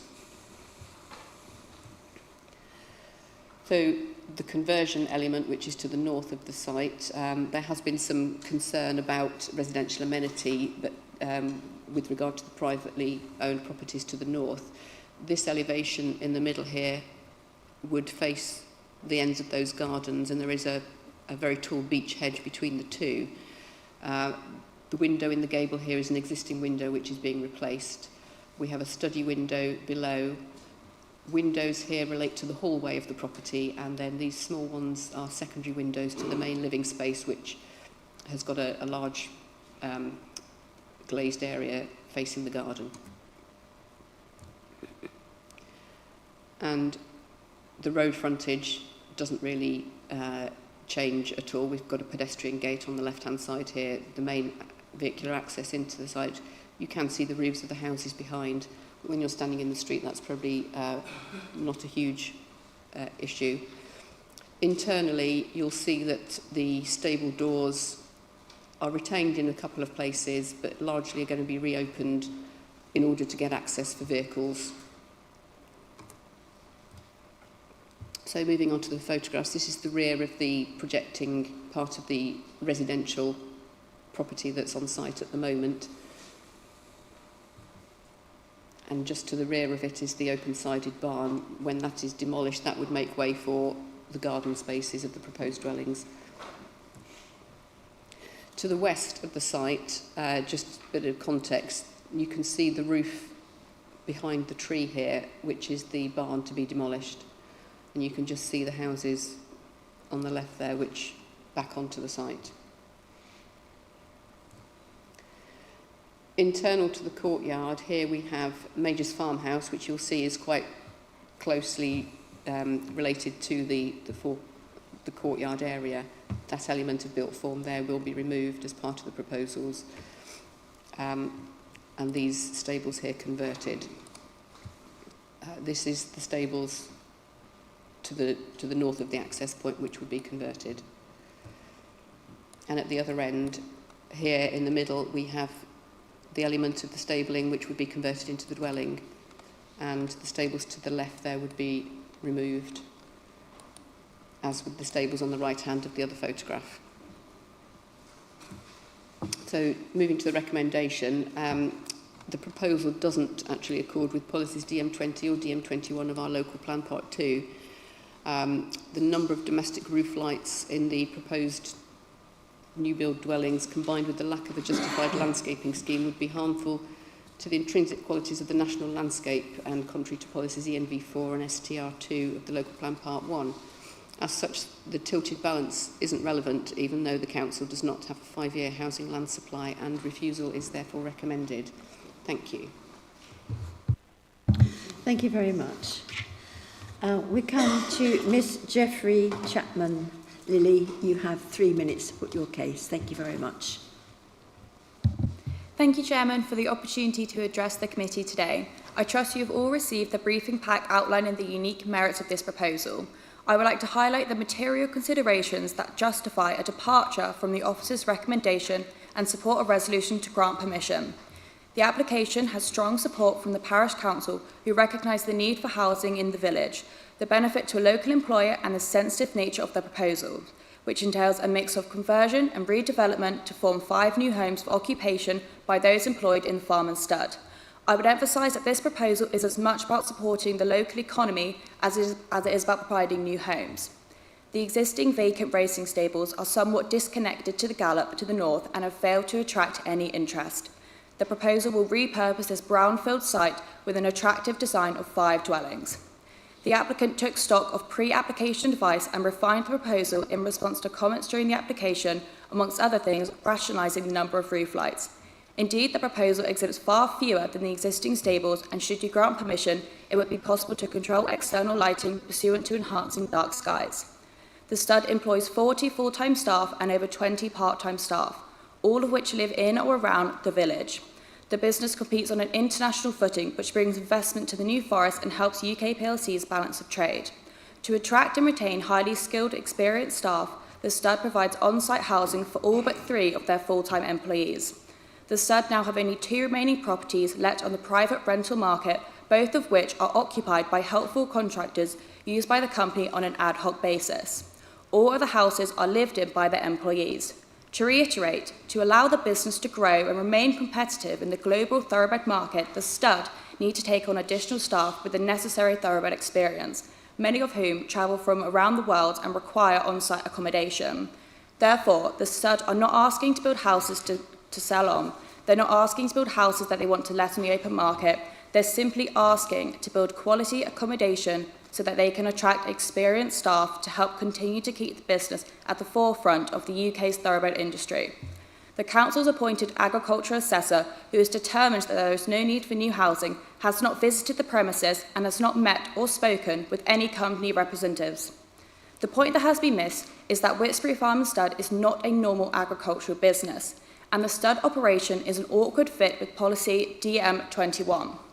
The NPPF supports building a strong, competitive rural economy. Paragraph 88, Part A, encourages sustainable growth and the expansion of rural businesses through both converting existing buildings and new development. For the reasons set out today, the applicant contends that there are compelling material considerations that justify granting planning permission subject to conditions outlined in the briefing pack. On behalf of the applicant, I respectfully request your support. Thank you very much. Okay, questions, please. Councillor Sleep. Thanks, Chair. I was somewhat confused by this because until I've just seen the last layouts of the plans, the question I want to ask is how much of those stables are still being operated as stables if we've got 5 developments and we're only leaving that top section? I thought these houses were actually for on-site stud use so that people could get immediately to the actual stable area. So are you asking, are the stables in use at the moment, did you say? So they're not in use at the moment, so they previously had an occupant who was using it. However, they have the Gallop, which is obviously where the horses do their exercising, which is north of the site. So due to safety reasons, so just north of that, there's a slight corner, so you can see at the top there, and that corner is very tight, and they've had quite a lot of problems in the past with cars racing around the corner, so it actually has become unsafe for the horses to use it. So therefore, the occupant has now moved all their horses north, so these stables have basically lain vacant and they're redundant at the moment. And although their position in the equestrian world is quite strong and they have obviously a lot of global knowledge about everything there has been no interest whatsoever on people who want to use the stables. So therefore what they're trying to do is they're trying to reuse the stables now to help grow their business and now use it into accommodation, because at the moment it's just a brownfield site left redundant, not used at the moment at all. Thank you. So another question. So what we're looking at here now, as it stands, is we're not looking at trying to get staff closely to the stables for the breeding, the foals or anything else. We're looking at a redundant site that is good for development as far as the company are concerned, because it puts 5 more of their staff into an area adjacent when they've apparently got 30 odd of the houses tied up with staff in the village anyway. So it's just 5 additional houses, but on a site that's not actually been used for breeding with the stables anyway. That's as I understand. So just additionally as well, so I don't know if you've seen the briefing pack, it should be on the principal development page at the bottom. So quite a few of these, the roles that they're having will be actually using. So you've got a foaling team member who will be helping out with obviously the horses there. But they have actually recently looked at the viability of finding accommodation elsewhere in the village. But unfortunately, there isn't any accommodation and there's not anything, they are a few houses, but they're not viable for staff accommodation for them. So that's why these are the closest accommodation which they can use for their staff to be able to still access the horses and everything when needs be. Thank you. Any more questions, please? Councillor Richards. I've got 2 questions. We've heard from the agent about how the new houses are needed for extra staff to expand the business. However, the agricultural consultant suggests that actually what is going to happen is that existing staff are going to be moved into those houses, and that then these vacant houses will potentially be let on the open market for residential purposes for people from wherever, not connected with the business. So, given that the agricultural consultant says they didn't even visit the site or speak to anyone, how much weight can we give to that report, really? I'm confused about this, because this is absolutely key, isn't it? This is the key issue about whether these properties are really needed. So I wondered if the officers could comment on that. Thank you. Thank you. Well, the agricultural consultant had full sight of the information provided by the applicant in terms of how the business operates, the land that they own, and who would be accommodated in the properties. The agricultural consultant is well versed in dealing with inquiries of this nature, and I think, to my knowledge, since I've worked here, I don't think we've requested that an agricultural consultant has to visit the site. They have a lot of things at their disposal in terms of standard figures for the costing implications of proposals and that sort of thing. So I don't feel that it's necessary for the agricultural consultant to have visited the site. In addition to which, as the agent has explained, it's quite a well-known national business, which has a lot of information online anyway, so there's not always a need for the consultant to visit a site. Yeah, so I have a question about the roof lights. One of the reasons that is proposed is because of the roof lights and causing light pollution in the International Dark Sky Reserve, which is obviously something we need to take very seriously. I don't understand why all these architects, they seem obsessed with roof lights. You don't seem to get an application which doesn't have roof lights these days. They don't seem to have got the memo that these are not really appropriate in the national landscape. But then the national landscape people suggested that this could be mitigated by fitting automatic blinds or some special type of glass. But your comment in the report was that this couldn't be enforced. And, to my knowledge, we've had dozens of similar applications for roof lights where, automatic blinds are specified and the application is approved. So why is this one different? It's difficult to put a condition on a planning application requiring the occupant of a property to have blinds, which is an internal thing, and as you're aware, we can't really deal with internal bits and pieces to somebody. We can't control how long the kettle boils for example. We can't control when somebody closes their curtains or puts the blinds down as a planning condition. If members feel that a condition would deal with that issue, then that it's their choice to include that should they wish to overturn the recommendation. But I'm of the opinion that we can't really. It would be difficult for us to monitor. I agree you can't trust people to shut the blinds, but I think what they were suggesting was that there could be automatic blinds sort of internal to the windows themselves, which would operate on a light sensor so that they would be closed automatically at dusk and open at dawn. So I wondered what your opinion of that was. Well, like I say, I think it's difficult for us to get the developer to install that because it's internal to the property. We can get them to have a particular type of brick, in terms of the appearance, but we can't deal with requiring tenants, homeowners, to do specific things inside their properties, as far as I understand. Chairman, just to add, I think the advice you've received is perfectly sound. You're well aware as members of the 6 tests that need to be applied for planning conditions. Enforceability is one, and if it's internal to a window, that's really difficult to enforce and potentially unreasonable to impose that on a household owner to have a specific type of blind fitting. Similarly, it's difficult to ensure its ongoing retention in perpetuity because things may change. You might change the way you dress your window. And to that end, I think it's good practice that such a condition would fail the tests on perhaps necessity or reasonableness and also enforceability. Thank you. Are there any more questions? Councillor Wood. Can the officer explain to me, because I'm not sure about it, that the development will affect air quality impacts, your third reason for refusal? How can such a small development affect the air quality? I can't understand that, I'm sorry. As part of any residential permissions, we have to secure a variety of contributions, one of which is air quality monitoring.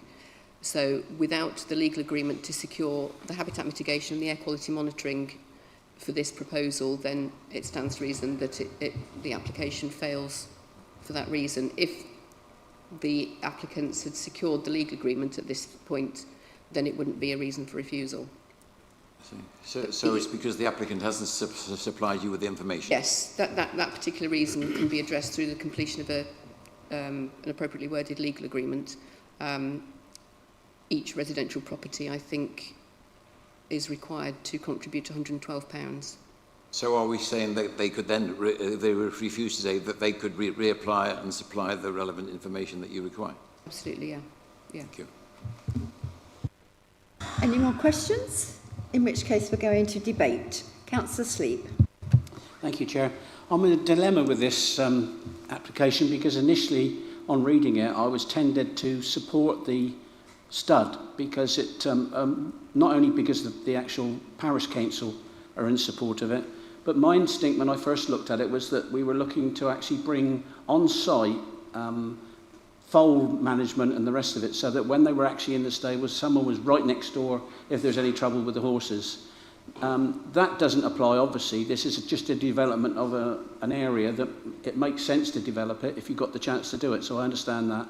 And the only thing that I've got left with for it is that we would have 5 houses here, which I suspect would not be eventually used by anyone in the staff because they'd be nice facilities.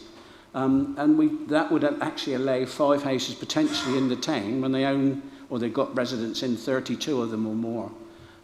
So there's a swing between the two things. My instinct at the moment is that I'd side with our actual officer and that it's an overdevelopment of an area that we wouldn't normally allow. Thank you. Thank you. Are there any more comments? Councillor Wade and then Councillor Hawkins. Thank you, Chairman. Yeah, it's an unusual type of development, this one. But we have to be very sensitive to how agricultural buildings are developed. There are rules to protect agricultural buildings for very good reasons. And the officer has quoted in the recommendation, it doesn't accord with policies DM20 and 21. And if you read the report, she states why they don't, why that is the case. I don't see a big enough argument to go against that recommendation because it's something I can't articulate it, which is unusual for me.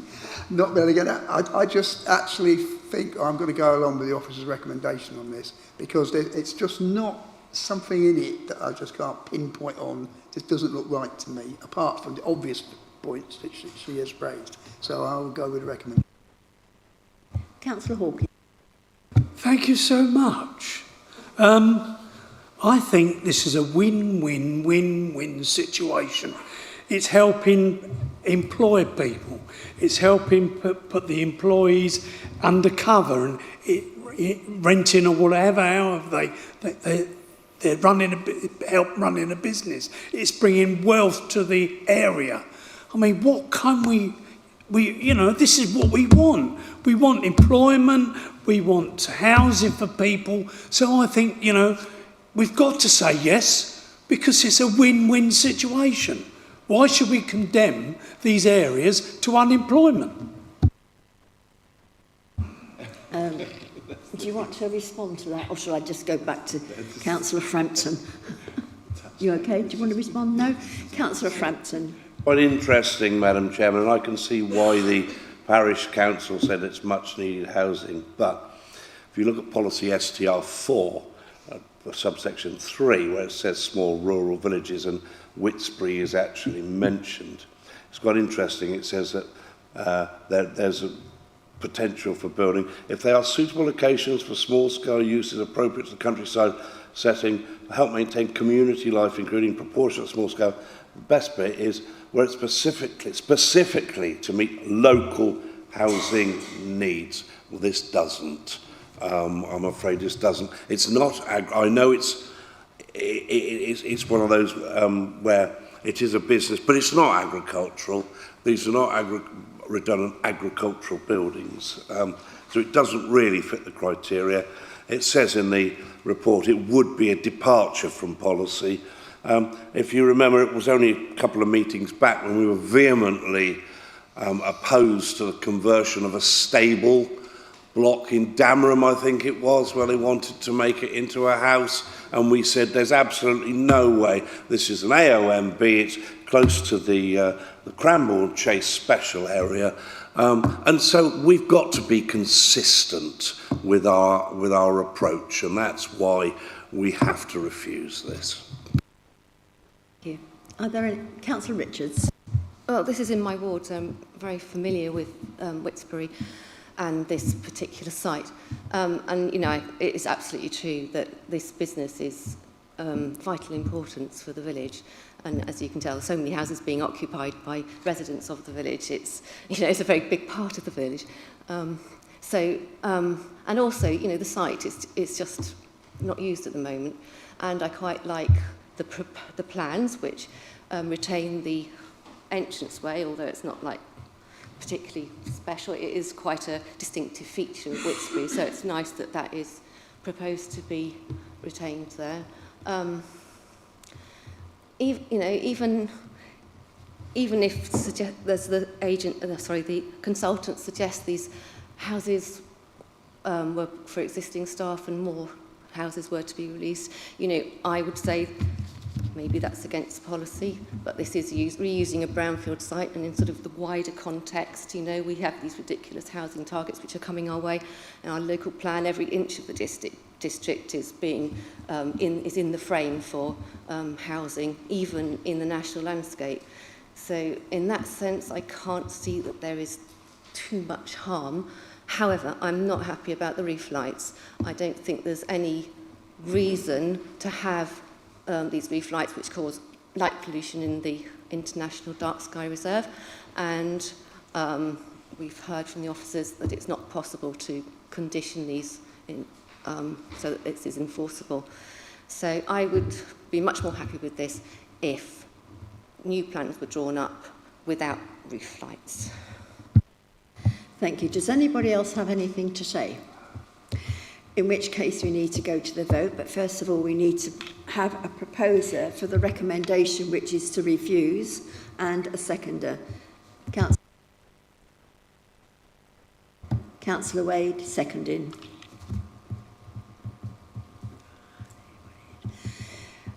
We can come back to the agent. You have 1 minute to respond. Thank you. Thank you. So I'm aware, obviously, the main concern is the roof lights. However, there are different, obviously, opportunities we can do. We have the automated dust-to-dawn blinds, which obviously will be going up and down on their own. There's the polymer dispersed liquid crystal smart glass. And as well, you'll see on the briefing pack I sent round, we are open to doing a lighting strategy and having that condition prior to construction as well, which should mean that, obviously, if there are any harm to the lighting around, this will be dealt with before the construction is.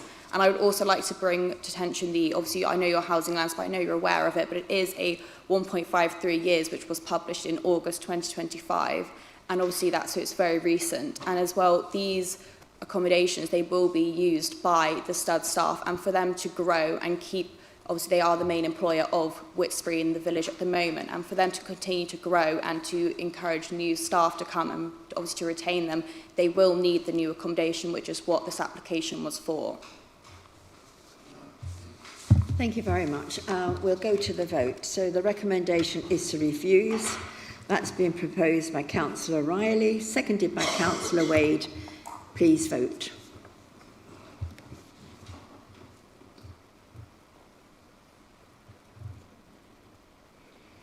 I think that's it. Okay, so 7 have refused and 4 are against. So that's been refused. Thank you very much.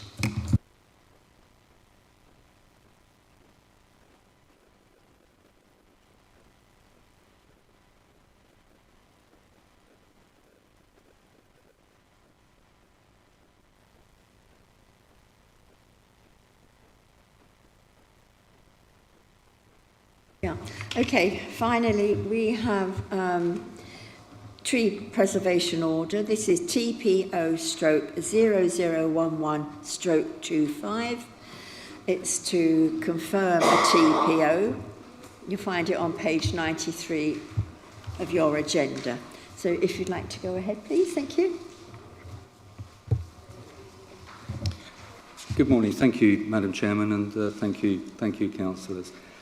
This item is for confirmation of a tree preservation order to oak trees to the land rear of 37, 39 and 41 Tennyson Road in Totton. So this plan just provides an overview showing the 3 properties concerned and currently the area designation that covers the oak trees within the area shown on the plan. The order was made in May of this year. We've received letters of objection and letters of support, hence the reason that we're at committee with this item. So just to put it into context, you can see Tennyson Road and Yule Way and the site of the tree preservation order outlined in red. It's also worth noting that to the rear of Yule Way, you can just see along here an alleyway that runs to the back of Yule Way and Tennyson Road, and that is also accessed along the rear of Tennyson Road and Yule Way from this part of Yule Way. Just to put some local context in terms of where tree preservation orders are located, this is the tree preservation order we're talking about today. There are other nearby tree preservation orders, but not too many. The aerial photographs provides probably a better degree of context. So here the arrow highlights the 3 properties concerned and the current area designation that is in front of you. So the order was made in May of this year. The plan and the first schedule refers to an area designation of all trees of whatever species within those 3 properties. That was made as a result of an inquiry to carry out works to those trees, which at that time were not subject to a tree preservation order. If confirmed, the order would be modified to refine the order to include 6 oak trees within a defined group as shown on the plan of 6 individual English oak trees. So this now is a bit clearer in terms of the trees themselves. This view is from the street scene of Tennyson Road. You can see the backdrop of trees to the rear of the properties that form a very strong linear row of oak trees for the whole length of of Tennyson Road backing onto Yule Way. The second photograph just indicates the trees subject to this particular tree preservation order.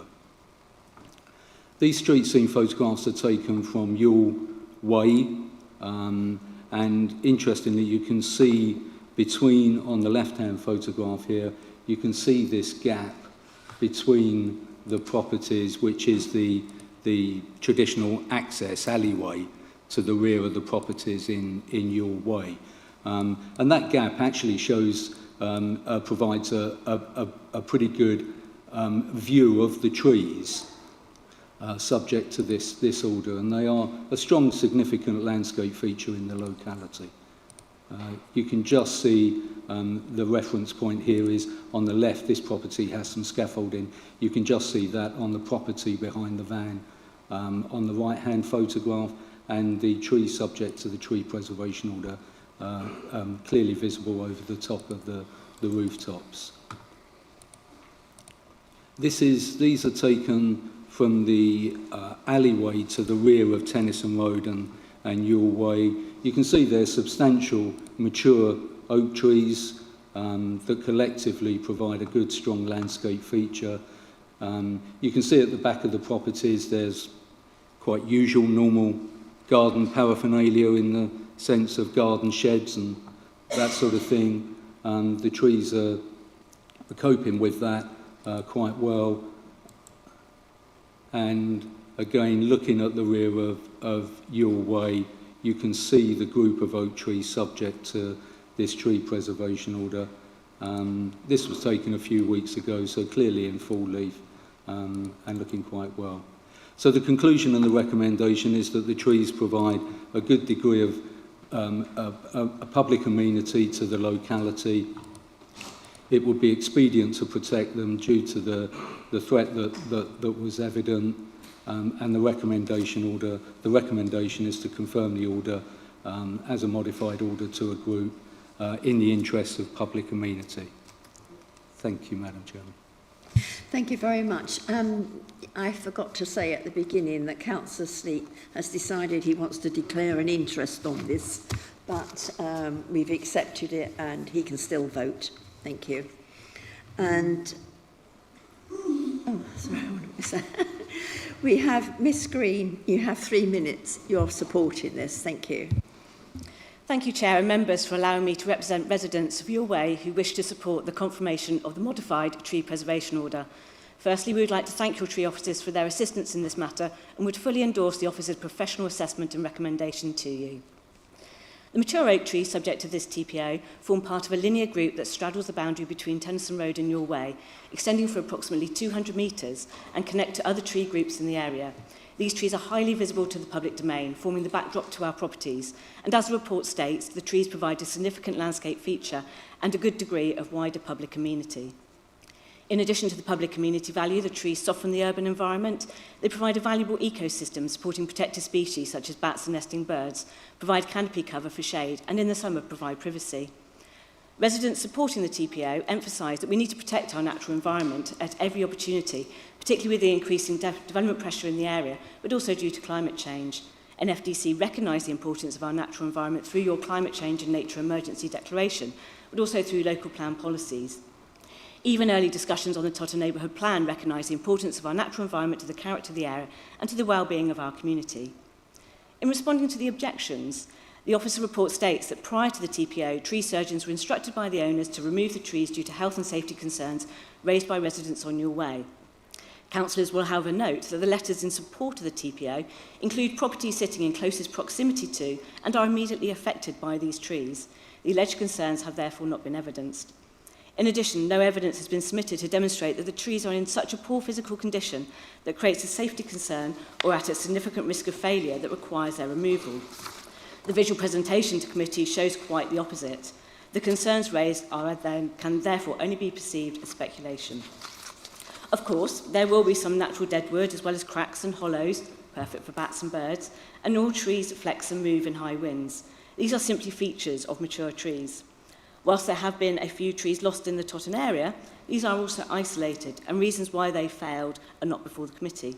However, the number of mature, healthy trees in the area far exceeds the small number that have been removed over the years. Concern has been raised about the height of the trees and proximity in residential properties, but that's also not unusual in this area. Residents in Tennyson Road in Your Way have chosen our properties with these trees already existing. We also benefit from longer gardens typical of older properties, which gives good separation to the trees that still enjoy our outdoor space. Choosing a home with trees in the garden does bring additional maintenance and management, and that can have a cost. Homeowners have been aware of this responsibility, and this is all part of general day-to-day garden maintenance. A number of other trees along this road have been subject to good arboricultural works to reduce the crowns, prune limbs and remove deadwood. A tree preservation order would not prevent the good management of these trees. To not confirm the TPO will inevitably result in the premature loss of mature oak trees, harming the public amenity value of this row, with a loss of also other direct and indirect benefits. The trees are presently in good health. Residents supporting the TPO respectfully request that, in the interest of public amenity, it is expedient... Can you wind up? You have had your 3 minutes. Confirm the TPO. Thank you. Thank you very much. We do have one objection and we have a statement to be read. Okay, thank you. This is a statement from Ms Sam Martin, who is writing on her behalf and also of local residents at 39, 37 and 41 Tennyson Road. She wishes to raise 4 key points. We only became aware of the covenant due to the TPO. Had tree works proceeded, we could have faced serious legal consequences. On 1st of August 2024, the Council advised there were no restrictions confirmed in writing, which led to us to engage a professional tree company. Neither we nor the professionals were aware of the covenant. We understand that TPOs require council resources to manage. Clearer communication about existing protections, like covenants, could help prevent unnecessary interventions and reduce strain on council services. Making covenant details more visible and ensuring staff provide accurate guidance would protect residents from unintended breaches and support more efficient use of council resources. Point 2, safety concerns and tree health. Document 001125, paragraph 10 suggests our safety concerns are speculative. However, we requested a tree officer inspection on the 22nd of July 2025, which has not yet occurred. It appears the council relied on a report from another resident stating the trees have a 40-plus year life expectancy. We asked to be included in the minutes. How can we access this report, which contradicts our observations? Point 3, individual tree assessments. The interim TPO covers all 3 properties jointly, despite each homeowner being responsible for their own plot. Each of the 6 trees shows different signs of decline and should be assessed individually. Point 4, broader safety risks. 4 trees have fallen within 50 metres of our homes in the past year. While we are not experts, this raises serious safety concerns for our community. Regular inspections and risk assessments are essential. Our request: prior to any ruling by the authority, we would request the tree surgeon or officer meet with each of the residents in their individual properties in order to gain a full perspective on the current situation of all of the individual trees, ensuring a full view of the trunk and roots, and to gain some clarity from the residents around the history and movement of each of the individual trees. We would also like to attend in person any meetings relating to our trees. Unfortunately, on this occasion, we've been unable to attend due to work commitments. Suggestions: to prevent unintentional breaches and reduce council workload, we suggest marking covenant areas clearly on the TPO map and ensuring occasional bulletins to raise awareness. We welcome any guidance to help us navigate this process. Thank you. Thank you very much for that. So can I have questions, please? Nobody has questions? Debate? Councillor Sleep. Yes, thank you, Chair. I have to own up the first 28 years of my life was spent in Your Way, and at that time, your Sutton and Cheam, they called it the Manx Estate, stuck into the existing fields in that area with a ditch line each side beyond those back cutways, which was oak tree covered. On my south side of Your Way was Dovey's pastures. On the right-hand side, this Tennyson Way, as a child, they built on the estate on that to actually help the travellers from the New Forest onto living accommodation at that time when I was a young boy. So that's how it all started. The tree line itself, both sides, I'd be mortified if we lost that, because in Your Way, that was the main thoroughfare for the wildlife through the whole area. Both sides, continuous wildlife going through on the tree belt. So I think it'd be tragedy if we actually lost any of those. They were there in the ditch lines, both sides of that street, for donkey's years. So I'd be really mortified if anything happened to them. Thank you. Thank you, Councillor Sleep, for that brief history lesson. Councillor Dowd. Yes, I think it makes a lot of sense, and I think the important thing is that if they have a TPO, it doesn't preclude maintenance work. And anyone who has trees on their property knows that they have a responsibility to look after them. They are a great benefit, but they're also a responsibility. So I think it makes absolute sense, and I'm very much in favour. Thank you. Councillor Hawkins and then Councillor Wade. We are the New Forest District Council. We can't go around cutting trees just because the neighbours want them cut. We have to save what we've got, provided it's in good nick. And those oak trees are fantastic. So I say, don't cut them down, preserve them. Councillor Wade. Well, how do you follow that?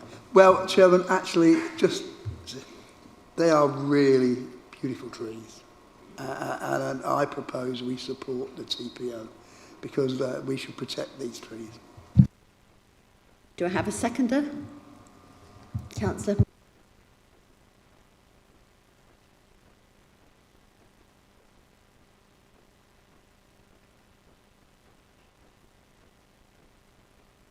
Sorry. We are voting to confirm the tree preservation order, which has been proposed by Councillor Wade, seconded by Councillor Woods. Please vote.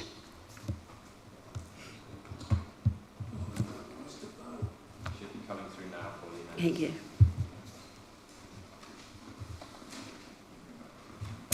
And that's unanimous. Okay, thank you.